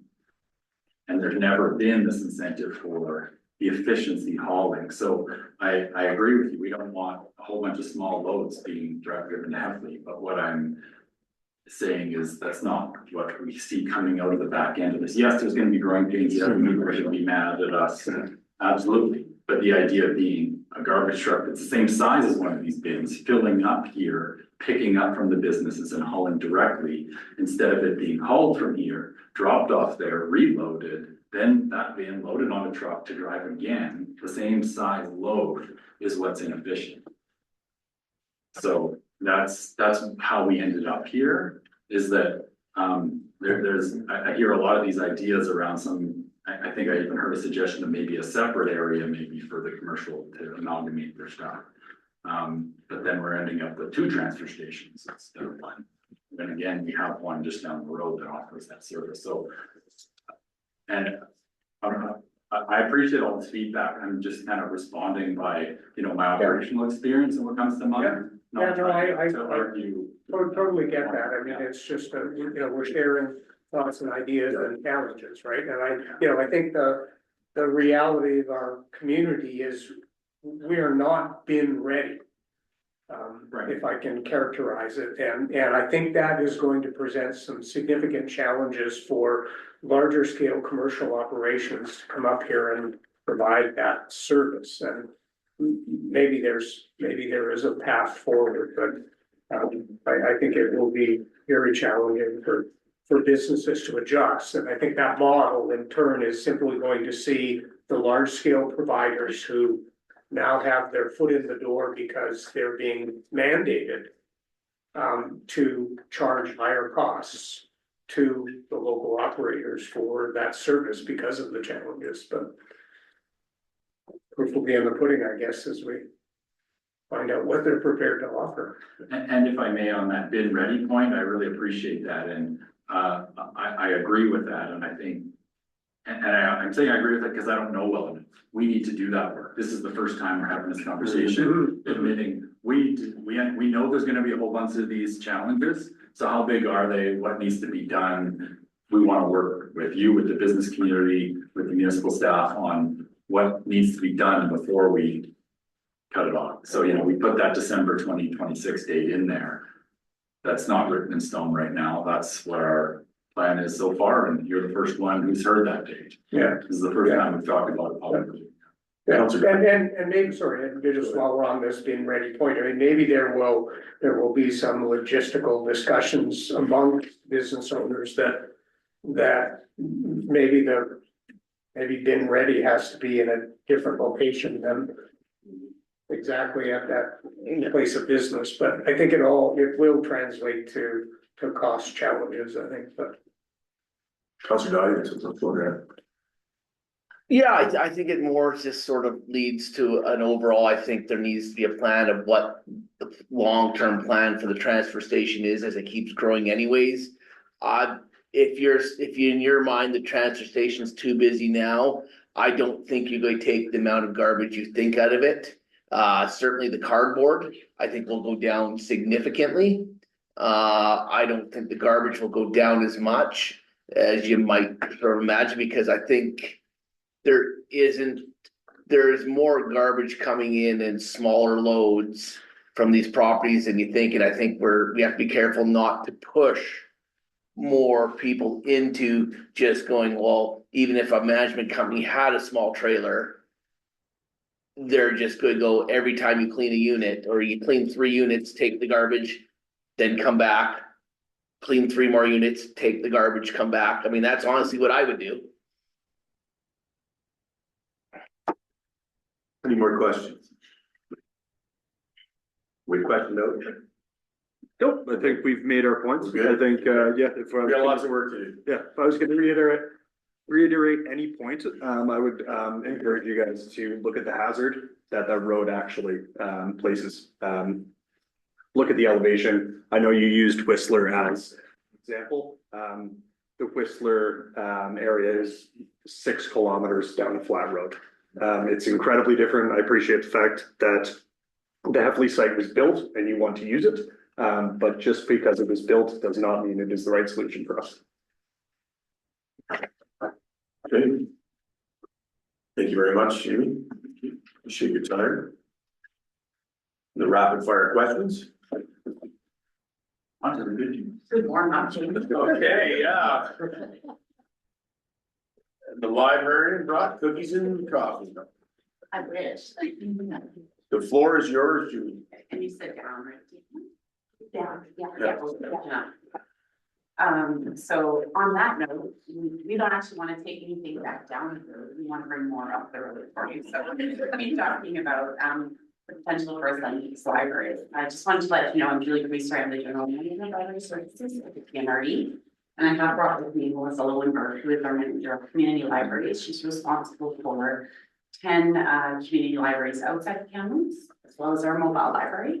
And Jenny Franzik is our discovery and support services librarian, which is all of our collections, acquisitions, and technology services. So they're joining me, and you'll hear from them. I think the key thing here today that we want to just talk to you about is the purpose of the presentation. So similar to Jamie's presentation, this is a roadmap to see how you folks feel about having a physical library in your community. So we'd like to just provide some information about that. We'd just like to talk a little bit about the scope of what the service potential is. As you know, you're already served by the mobile library, so we'll talk a bit about the history and sort of how that's gone for your community. And then obviously lots of time for questions, answer, and feedback for us. So Jamie had a nice slide actually in his presentation about how the taxation works for the regional services, and for the library, it is a regionally funded service. So one of the benefits is that you actually get in a small community more than you would maybe get in an urban community when you're sharing those library resources. So a community like Sun Peaks would then have access to, for example, services of the professional librarians who help build, run, and do the strategy and accountability of the library program. So we do have 7 professional librarians in the system, 6 of them that are devoted to regional services like programs, acquisitions, collections, and policy. We also have to share physical and digital collections. So as you know, the mobile library comes up to Whitecroft and Sun Peaks every week for a few hours. Anyone with a library card can borrow and request items from close to 250,000 things in our collection. And it's not just books anymore, as you know, there's a variety of materials, music, videos are still popular. And you also have access to the digital collections. So we have ebooks, audiobooks, and some streaming video services. I'm going to challenge anyone in this room to actually ditch anything you pay for and give your library a whirl, because we can, you can watch, or you can listen on the fly. If you're like me, we just launched Blackstone last week. Immediately downloaded the How to Invest for Retirement audiobook to listen to on walks. So these are all good options for you. And then just the economies of scale you get in centralized services. So when you're sharing materials, it's not like Sun Peaks having to procure every single thing that they need for their facility. You have the expertise of not only the library staff and the downstream supports for your staff training, onboarding, and making sure that they're all well. You also have facility support, IT support, human resources support, and of course our finance support. So it's a really efficient service for a small community. I don't think it'll be any secret for folks in this room that one of the bread and butter services of the library is supporting and promoting literacy, as well as freedom of expression and intellectual freedom and access to the widest cultural assets in our collective human history. So, you know, the library is a living organism and it does change based on the needs of various communities. And the nice thing about librarians is we love research. We're all masters prepared. So we come with receipts and we like to demonstrate some of the economic well-being, things like digital literacy and media skills in this day and age with AI emerging, social inclusion when you've actually got a modern facility in your community, which is, I know, a goal in your official community plan. Mental and physical health, there's a lot of surveys across Canada that over and over again, the data shows that just having a place to go where you don't have to buy a drink or buy a coffee or shop, just being able to sit and be the human that you are is really valuable to people. It reduces isolation. Good studies coming out of McMaster, for example, things like that, and community participation. So these are all sort of, when we were putting this presentation together, we know that you're benefiting already from the mobile library service and the digital service, but we wanted to kind of address what a modern physical library service might look like inside for your residents, which we know is also rapidly growing, and Jenny's going to talk a little bit about that in a bit. And I really just like to use the word balance when we talk about public libraries in a modern society. We have a lot of distractions in our lives. We all work. We all do extra things out in the community. We're all athletic. We like to recreate. And we have a lot of busyness and overload in our lives with information that's coming at us. Libraries still remain a trusted source. But recreation connection is the balance to busyness and digital overload. You know, when you have a facility and you've got a aging population, we know that Sun Peaks is at about 20% for over 60. And then you have this other demographic where literacy fits in, where you've got 18% under 14. So you've got this community demographic where 40% of your demographic is like key public library users at different stages of their lives. So the reduction of isolation, welcoming and accessible, we do a focus on meeting needs of folks in the community through the accessibility plan with the community. Daily life, we're all busy, we all work. Like I said, being able to download that audiobook to go on your walk after work, or even just get the help you need. I lived in Banff for many years when I was younger, and one of the roles I had was helping people write their resumes back in the day when, you know, Windows was new and people didn't have a computer and they land in town and they don't know how to do those things. So we still see on a daily basis in our facility staff standing over computers, helping patrons at doing basic things. There's a lot of government forms and just a lot of things we have to do. I was talking about having to fill in my speculation tax form the other day. I'd never seen one before. I didn't have it where I lived before, and I was going, yeah, this is a lot for some people. And finally, just we all are very, very aware of rising costs. We, you know, to go look at Stats Can, you know that about 27% of people who live in Sun Peaks are exceeding the recommended monthly cost of housing, for example. So just having free access to books, that $14 per $1,000 of taxation for a resident is, for me in Kamloops, it's about $45. That's one hardcover book a year to get access to 350,000 items between the physical collection and the digital collection. So I just want to go back on the economic return. Again, just this, I don't put this on there lightly. Having a strong library in communities where we've got a lot of shifting things. I know this is a resort municipality, but then you get those disparities as well, like sometimes in the community where you've got service industry versus your guests who are coming to visit. But there is an economic return as you kind of look at the social determinants that everybody's living within, you know, being able to access resources to support people in their health. I know you guys have a strong focus on your school development here in the community. Libraries provide a different service in that area, and it's like the Swiss cheese model where you've got school, and if you've got a hole there, then maybe you've got a library, and so you've got these things that are kind of catching people throughout your social infrastructure. So I think it's just interesting to think about what the potential is for your community. And what I would like to do, not like Jamie's why now, why are we changing solid waste, but Jenny's going to come up and give us just a little bit of information about the history of Sun Peaks. She's been with the library for 16 years, so she's seen quite a few iterations of the mobile library. And she's just going to run through some of the demand that we've seen over time. Thank you, Julie, and thanks everyone for having us. As Julie said, I am Jenny Abramczyk. I am the manager of Discovery and Support Services for the library. So that's all the back of house functions from website and collections and marketing and all that fun stuff. And as Julie has just sort of aptly explained why libraries are important generally, wanted to talk about why a library would be important for the community of Sun Peaks in particular.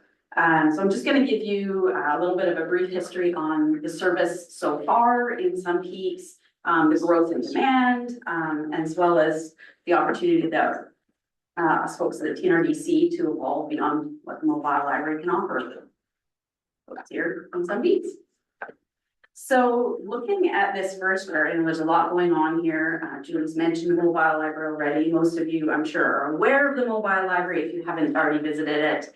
It is a 36-foot long truck with pop-outs and slides and all kinds of different collections on board that travels across the TNRD to mostly rural areas, but a few areas in Kamloops that are sort of far away from bricks and mortar libraries. As it says here, it was in 2007 that mobile library service was established in Sun Peaks. With a 60-minute visit every 3 weeks at guest services. I believe Whitecroft had been on the mobile library route for years previous to that, but 2007 is when it first came to Sun Peaks itself. And then we're always looking at, like, I'm kind of a data nerd, looking at like, okay, who's using the service? Where is demand rising? Where are population rising? And of course, we all know that somebody's population has mushroomed. So it was in 2019 that we really looked at the data and were able to say, look, we need to increase service at Sun Peaks because of usage and because of population growth. So we were able to kind of shift the schedule a little bit and bump it up to 90 minutes every 3 weeks in Sun Peaks.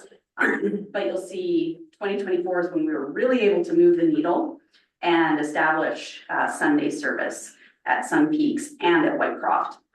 And that's, if you look at the chart on the left, you're seeing the first one's 2023, the first bar, and then you're going to 2024. That's when Sunday service began.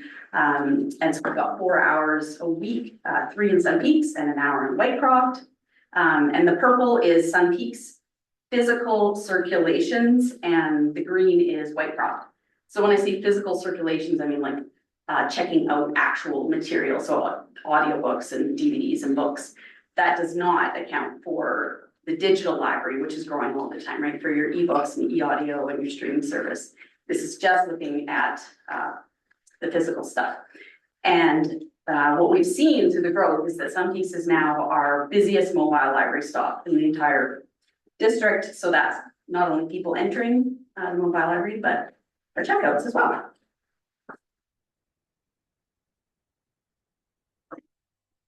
Okay, so I wanted to provide a little bit of context to our other communities across the regional district. Sun Peaks is looking like a little bit of a sore thumb. There's a clear mismatch between the demand that we have for service and the level of service that we're providing. So the chart on the left is 2025 checkouts. Again, that's physical materials that are being checked out at our 4 of our smallest libraries. We call them our gateway libraries. They serve Cache Creek, Savinaw, Clinton, and Blue River. But you can see the purple there is Sun Peaks and Whitecroft. So you can see that the Sun Peaks and Whitecroft is already in the mix in terms of the checkouts when you've only got 4 hours of service a week, whereas these other libraries have got quadruple the hours of service in their communities. And then looking at the right, this is no surprise. You all know the 127% increase in your population. But you can see that Sun Peaks has far surpassed all of the other communities in terms of population that already have an established bricks and mortar library that's open 16 hours a week. Sun Peaks is now coming up to more of like a Logan Lake, Barrier, Ashcroft community size. So I think the point is the potential is there. There is great potential. You can imagine what we could do with more than just the mobile library. And so part of the reason we know that libraries service is important to residents of Sun Peaks is because we asked them. So in the fall of 2025, the TNRD board requested staff to conduct a mobile library service review. And then a part of that review, of course, is surveying patrons who are utilizing the mobile library.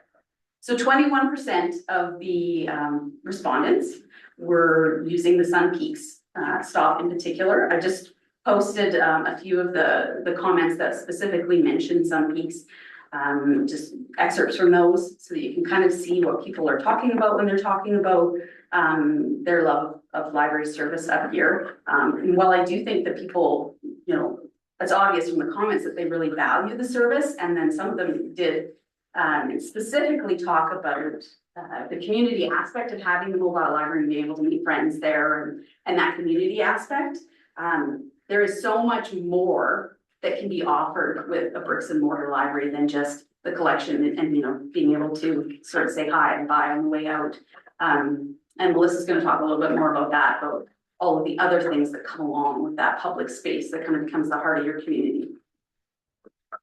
And then the last thing I wanted to talk about is some of the long-term planning that's been happening around Sun Peaks and looking towards establishing library service here. So we do have at the Thompson Nickel Regional Library a facilities master plan, which you can find on our website if you're curious, if you want to read the whole thing.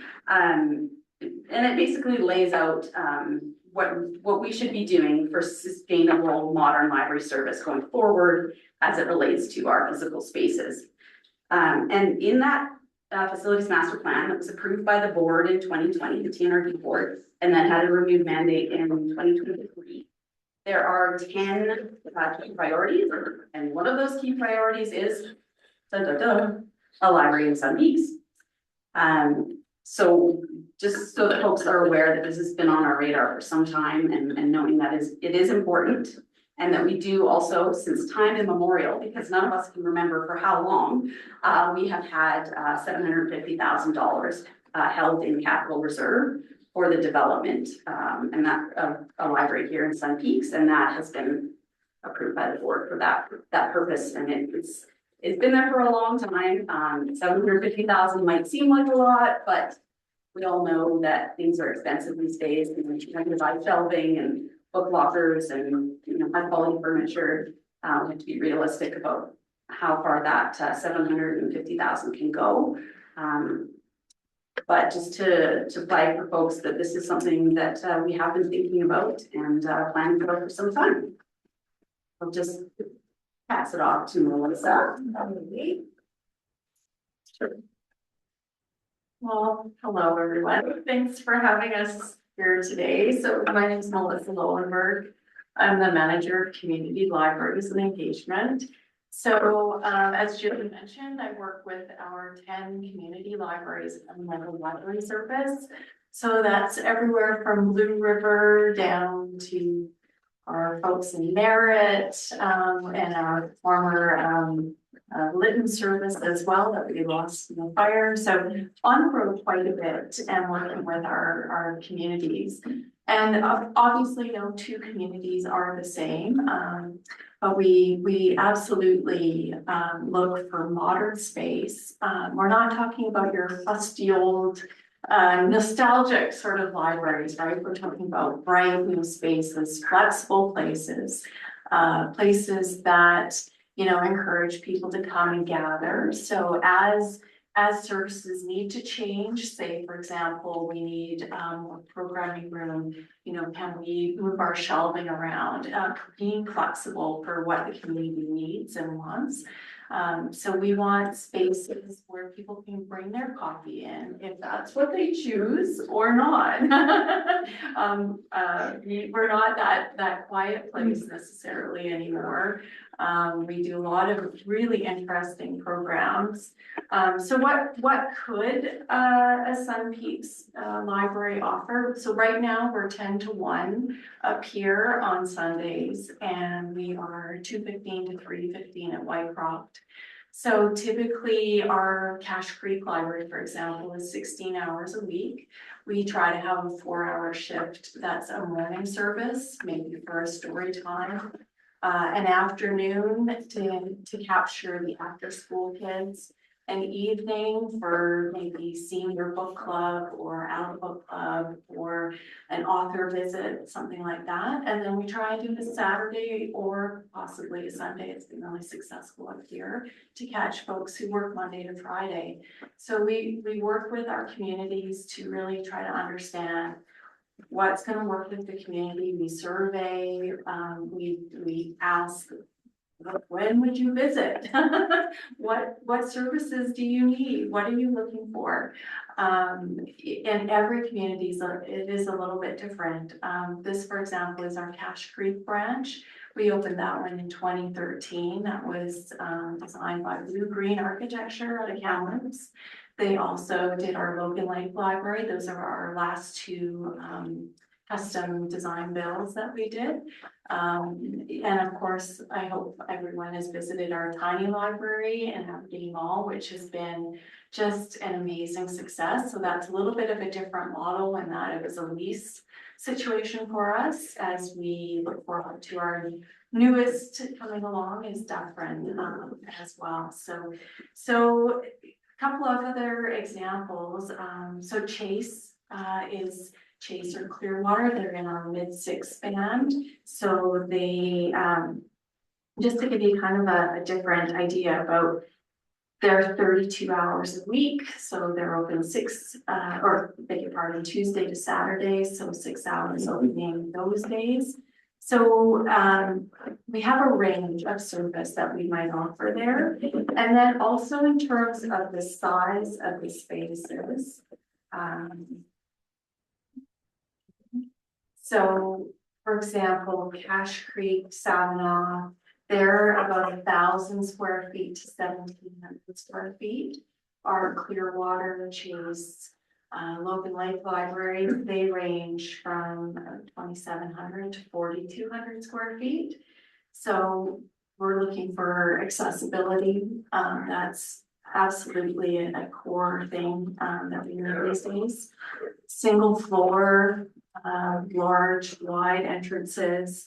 You know, we see folks with, in the resort community, they probably have skis and snowboards and bikes as well in the summer, but you get strollers and you might have walkers and you might have wagons with kids being pulled along. So we need all kinds of really open design and floor plans, preferably near free parking. We always hear that from residents because you know, that's their preference, or walkable. The village area is obviously very walkable. So we want to be where the action is happening.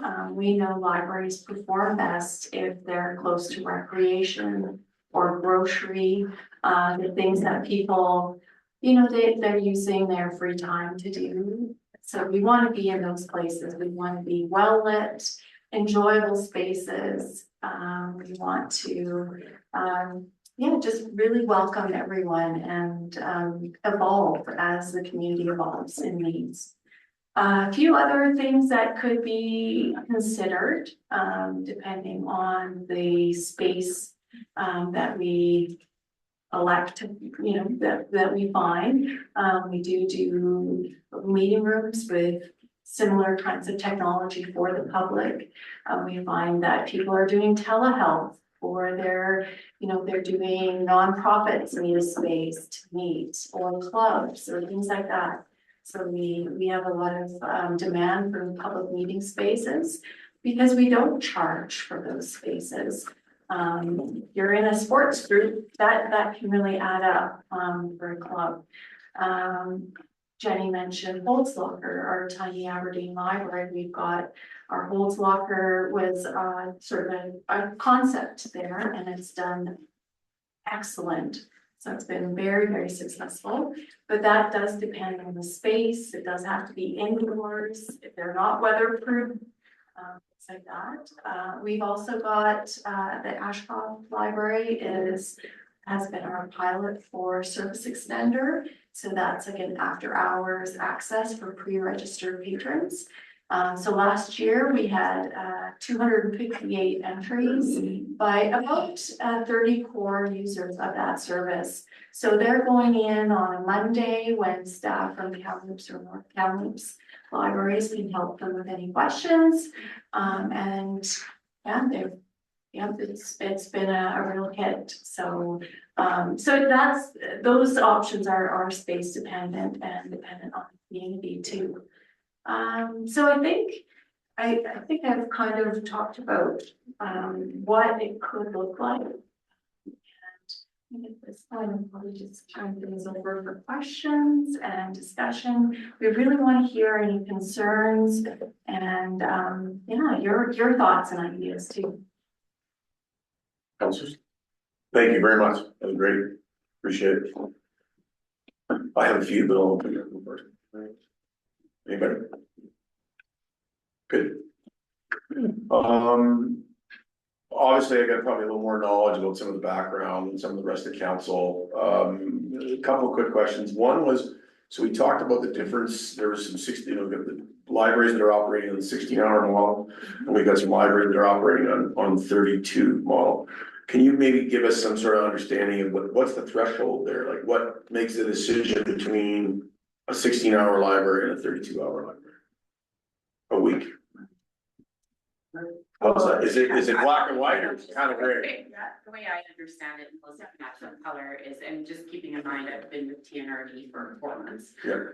But the the way the libraries, it's been predictably around population, right? Gotcha. So, you know, there's kind of a range of population, and then you look at the size, and then you kind of predict what those hours will be. And they have been standardized.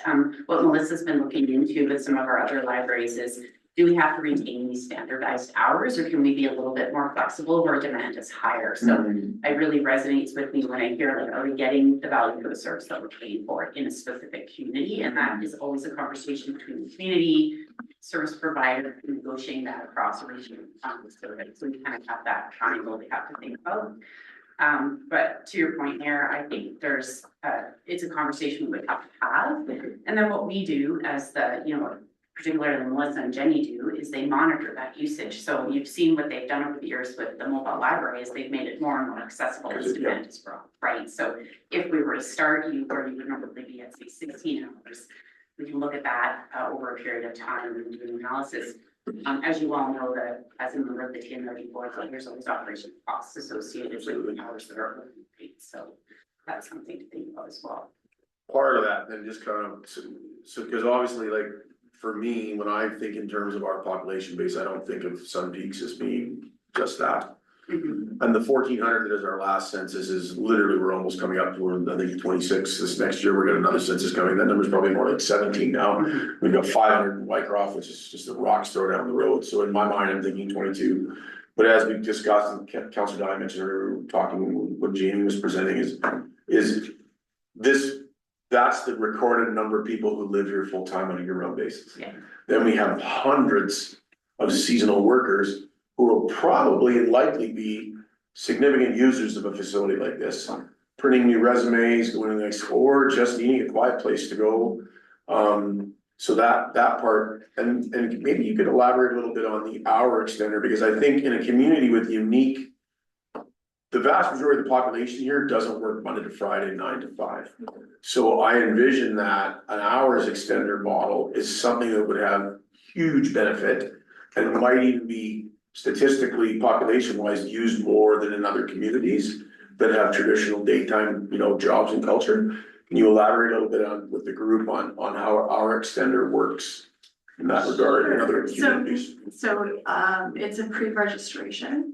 So in Ashcroft, for example, patrons who are existing patrons, they come in, they sign up for the service. They are taking on liability because it's, you know, they're in the library themselves. So we consider it, you know, that's the community trust. It's their asset. So we're really sort of giving the keys to the kingdom to the resident.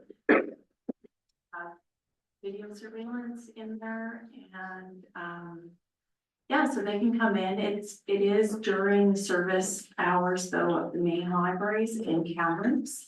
So it's not 10 o'clock at night. No. It matches whatever we've got for In Kamloops, per se. just about where it makes sense. Sometimes Okay. it you know, like 5:30. Is that for monitoring purposes then? Is that kind of the idea? Okay, Just to have staff available. a resource. If you're trying to do the self-checkout and It's your not card's not working, you're like, hey, Gotcha, can you okay. help me? So staff can actually do that on the phone with them, or they could renew the card or things like that. So, yeah, so it is,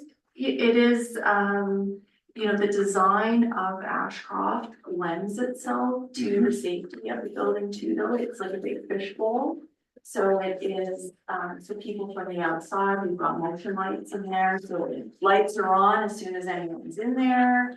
And, you know, residents actually are really happy to know that, yes, you know who came in, it's all recorded, so that, they're not held responsible if there was damage or anything like that. We go through a little training session with them. And here's, you can close the door behind you, so someone doesn't come in with you. You know, a few things like this, kind of like, you know, like, yeah, a public trust really is what we, yeah. And it's been really, the patrons who use it, really use it.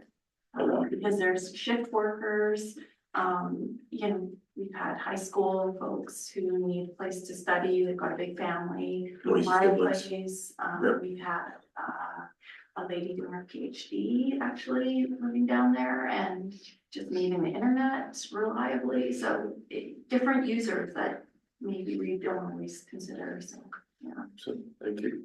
And there are meeting rooms. Yes, of course, Yeah. thank you, Jenny, yeah, so we also have a meeting room at that location. That's an Ashcroft we're speaking of? Yeah, it has a separate entrance for the meeting room. And so we have meeting rooms in Clearwater, Ashcroft, Clinton, and that are exterior locations so that like the meeting room can come and be used, booked after hours. Can you just like keypad access? Okay. Well, give them, I mean, we would probably like to do something more modern up here.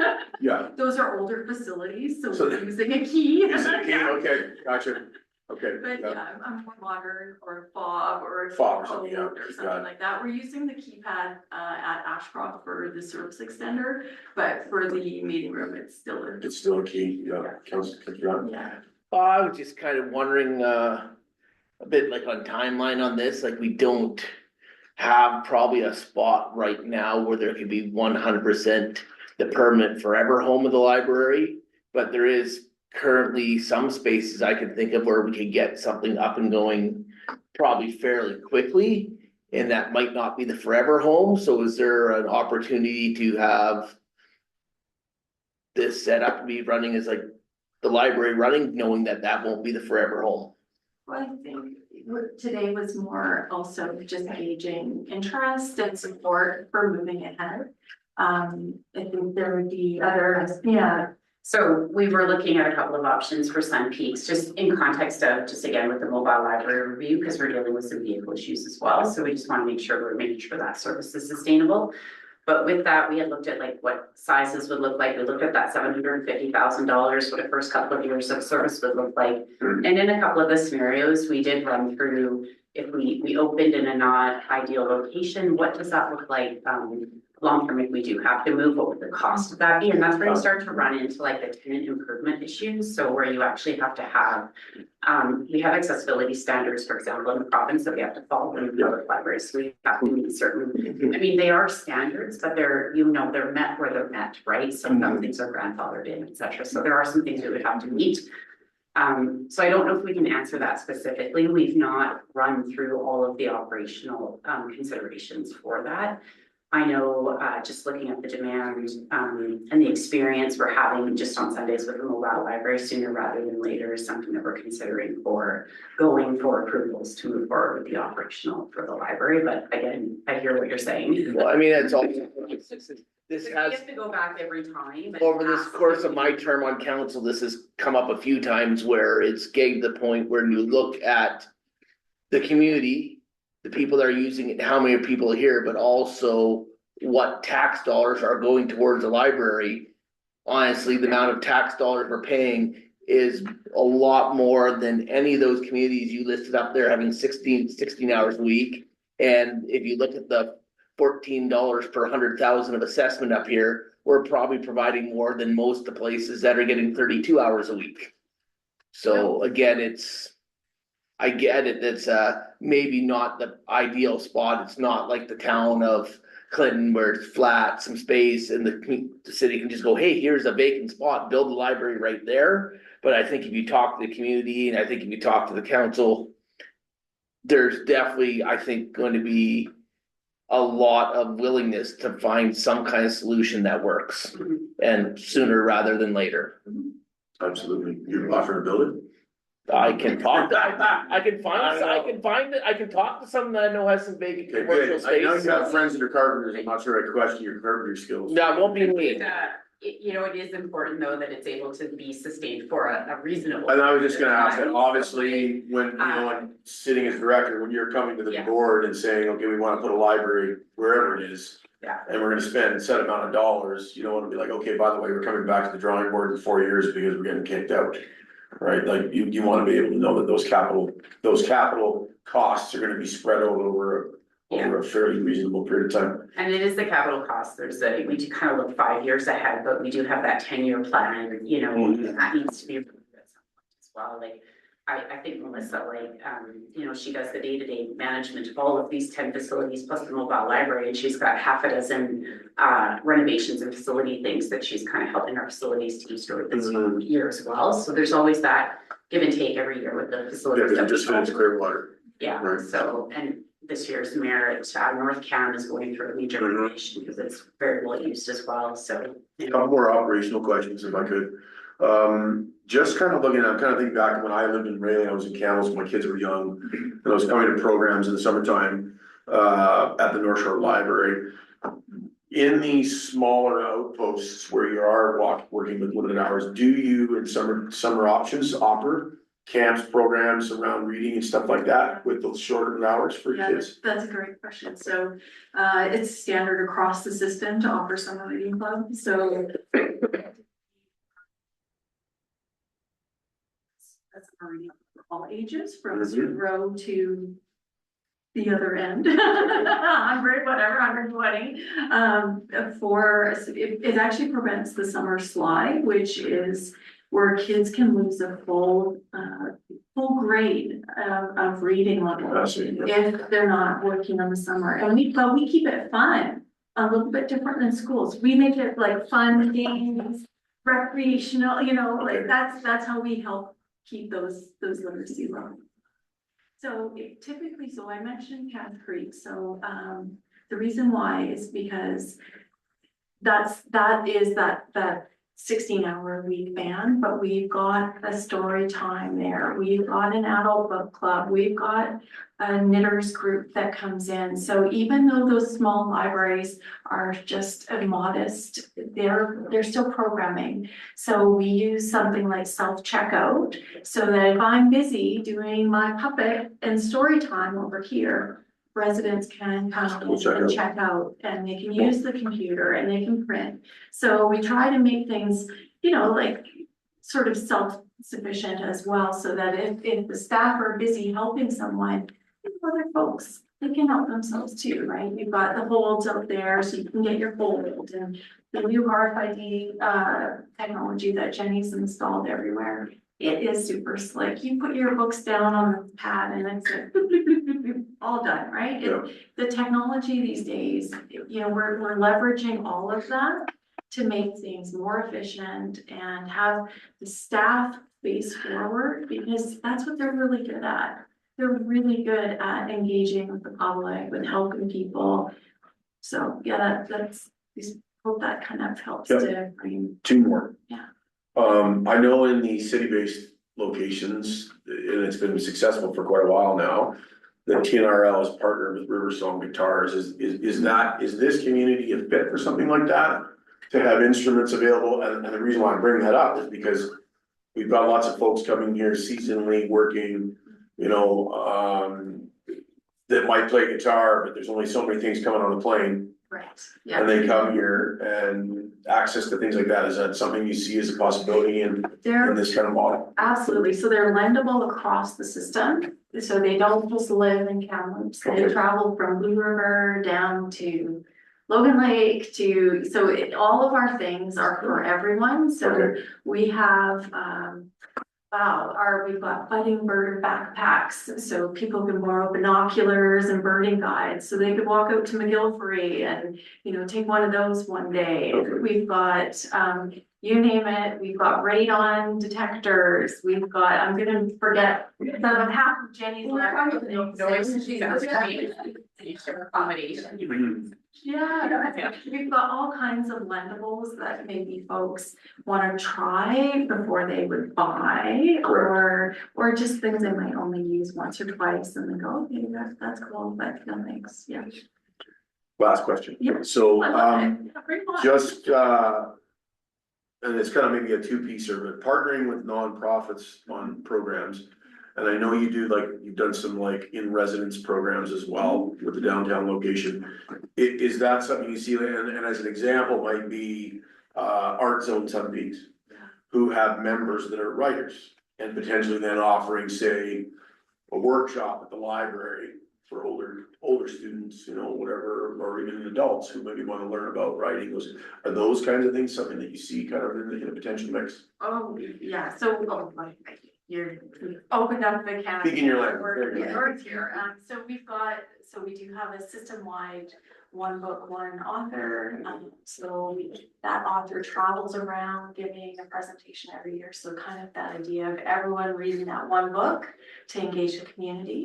But talking about the writing groups, we've got an active writing group at North Kamloops that meets at the library, so there's no reason, if there's interest in the community, that we can't start that.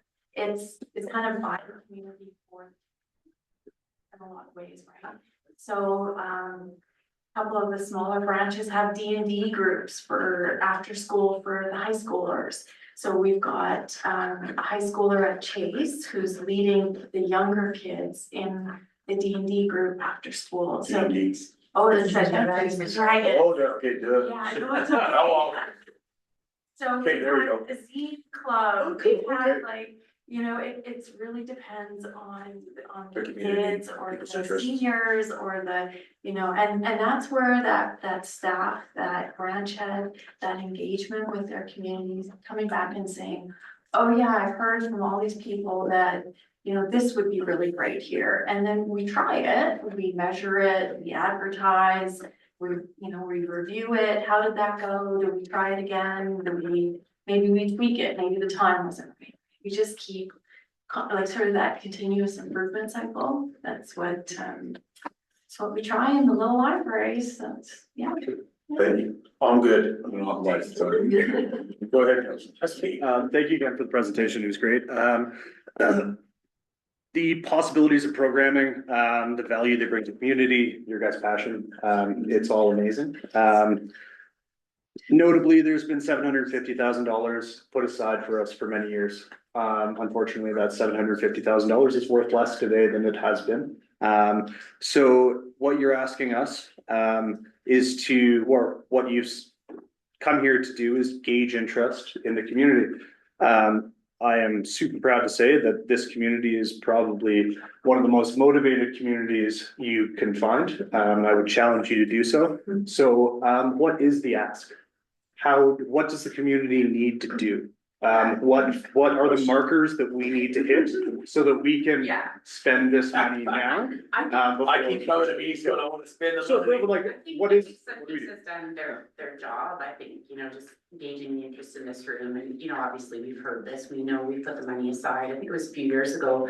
Our capital reserves kind of go where we can actually create the operational piece, so what we have the work to do is to now go back, look at all of the data that Jim's brought forward, put an operational plan together. We have to go to the TNRD board, we have to make that ask. Obviously, there's budgetary consideration for that, right? So, that is something that we also have to put in front of our board. What does the first year look like? What does the second year look like? What does the third year look like? What's the statement look like? So, we're actually, I think, prepared to do that. But it's helpful for us to know that there is interest in the community, especially at the council level, to be able to do that. And to sort of circle back, is there something that the community can do Yeah, to, keep push using this over the the line? Mobile Library. Some of the next steps would be kind of to do permission to go forward with an operational plan. Because there will be budget to it, but the other thing we will be doing is we would come out and do that community engagement survey. So if we're able to connect and communicate with folks who can help rally those people to get the information, that's helpful as well. So you see, Campbell, I wanted to add something. Yeah, I think Councilor Dye was trying to get at it, but we have been in conversations with TNRD staff about obviously location. Where is this gonna go? Where can we put it? Obviously, land is not readily available in Sun Peaks. And obviously there's some consideration for potential lease space. So I don't know if all council's aware, Mayor O'Toole is aware, but I have been in conversations with TNRD staff about Working on that. that, So yeah. that's what we can do on the municipal side and we'll continue to do. Have conversations. Thank you. Yeah, and I mean, you're right, I mean. 4 hours and you look at the demand, I just made a little note, like back in June. We had an artisan build us a custom book exchange, which we put out in front of our restaurant. And I don't have the exact number, but it's well over 300 books have gone through that book exchange just since June. And it's a constant draw of attention for people, right? People will grab a book with their kids while they're having lunch and then put it back even, right? So, it's a valuable space, right? And in a place where we have a transient population and, you know, I see it all the time with kids, young employees, where you're missing home, and sometimes the library is also a place to go and kind of take a step back, read a book, you know, good for mental health, that kind of thing as well. And I'll just, I did bring like keychains and library bags. There we go. I think Councilor Wright had something to say too. Well, the two things, I just wanted to underscore the Councilor Dye's point and Councilor Gillespie's point. I mean, we do pay a fair amount into the library structure, and if only we had a director on the TNRD board that could advocate for moving this. Trust me, I have. You wouldn't want to support that library more than I do. And I think it is, this needs to be, in a 3-year window, not in a 5-year window or a 10-year plan. I think we're at that point where this needs to be an active exercise on your part to advocate for us. We'll certainly do whatever parts we can in that equation. Excellent, thank you for your presentation, it's excellent. Anybody else? Good. Maybe anybody over there has any questions now that we've covered everybody. Any questions from the public online or in person? We have a celebrity back there on the left, and he's got something in. Scott, that's you. Look around, I'm talking to you. No, thank you for having us. Yeah, we appreciate you coming. We need to do this more often, and I think the thing that was said about the solid waste discussion, I mean, there's lots of conversations and things that we need to figure out yet. Yep, there's a solution here somewhere. Library's a bit of a no-brainer, we've been trying to do that for a long time. Yeah, I know we're keen to work with some pieces on this. Well, I think the timing, and just going back to what Councilor Dyson and Councilor Wright and what the CEO was saying, is that the timing right now, I think there's an opportunity right now to maybe make this library happen. A couple of years ago, it might have been not so easy, so let's jump on that opportunity. I can see a Nancy Bay story now. Absolutely, yeah, there we go. Okay. And with those glasses, she looks like a librarian. There's that, yeah. Sitting on the other. Any questions from the public? No, nothing online, okay. Can I get a motion to adjourn this committee of the whole? Councilor Berrigan, second by Councilor Kimball, all in favor? Thanks, everyone. Thank you.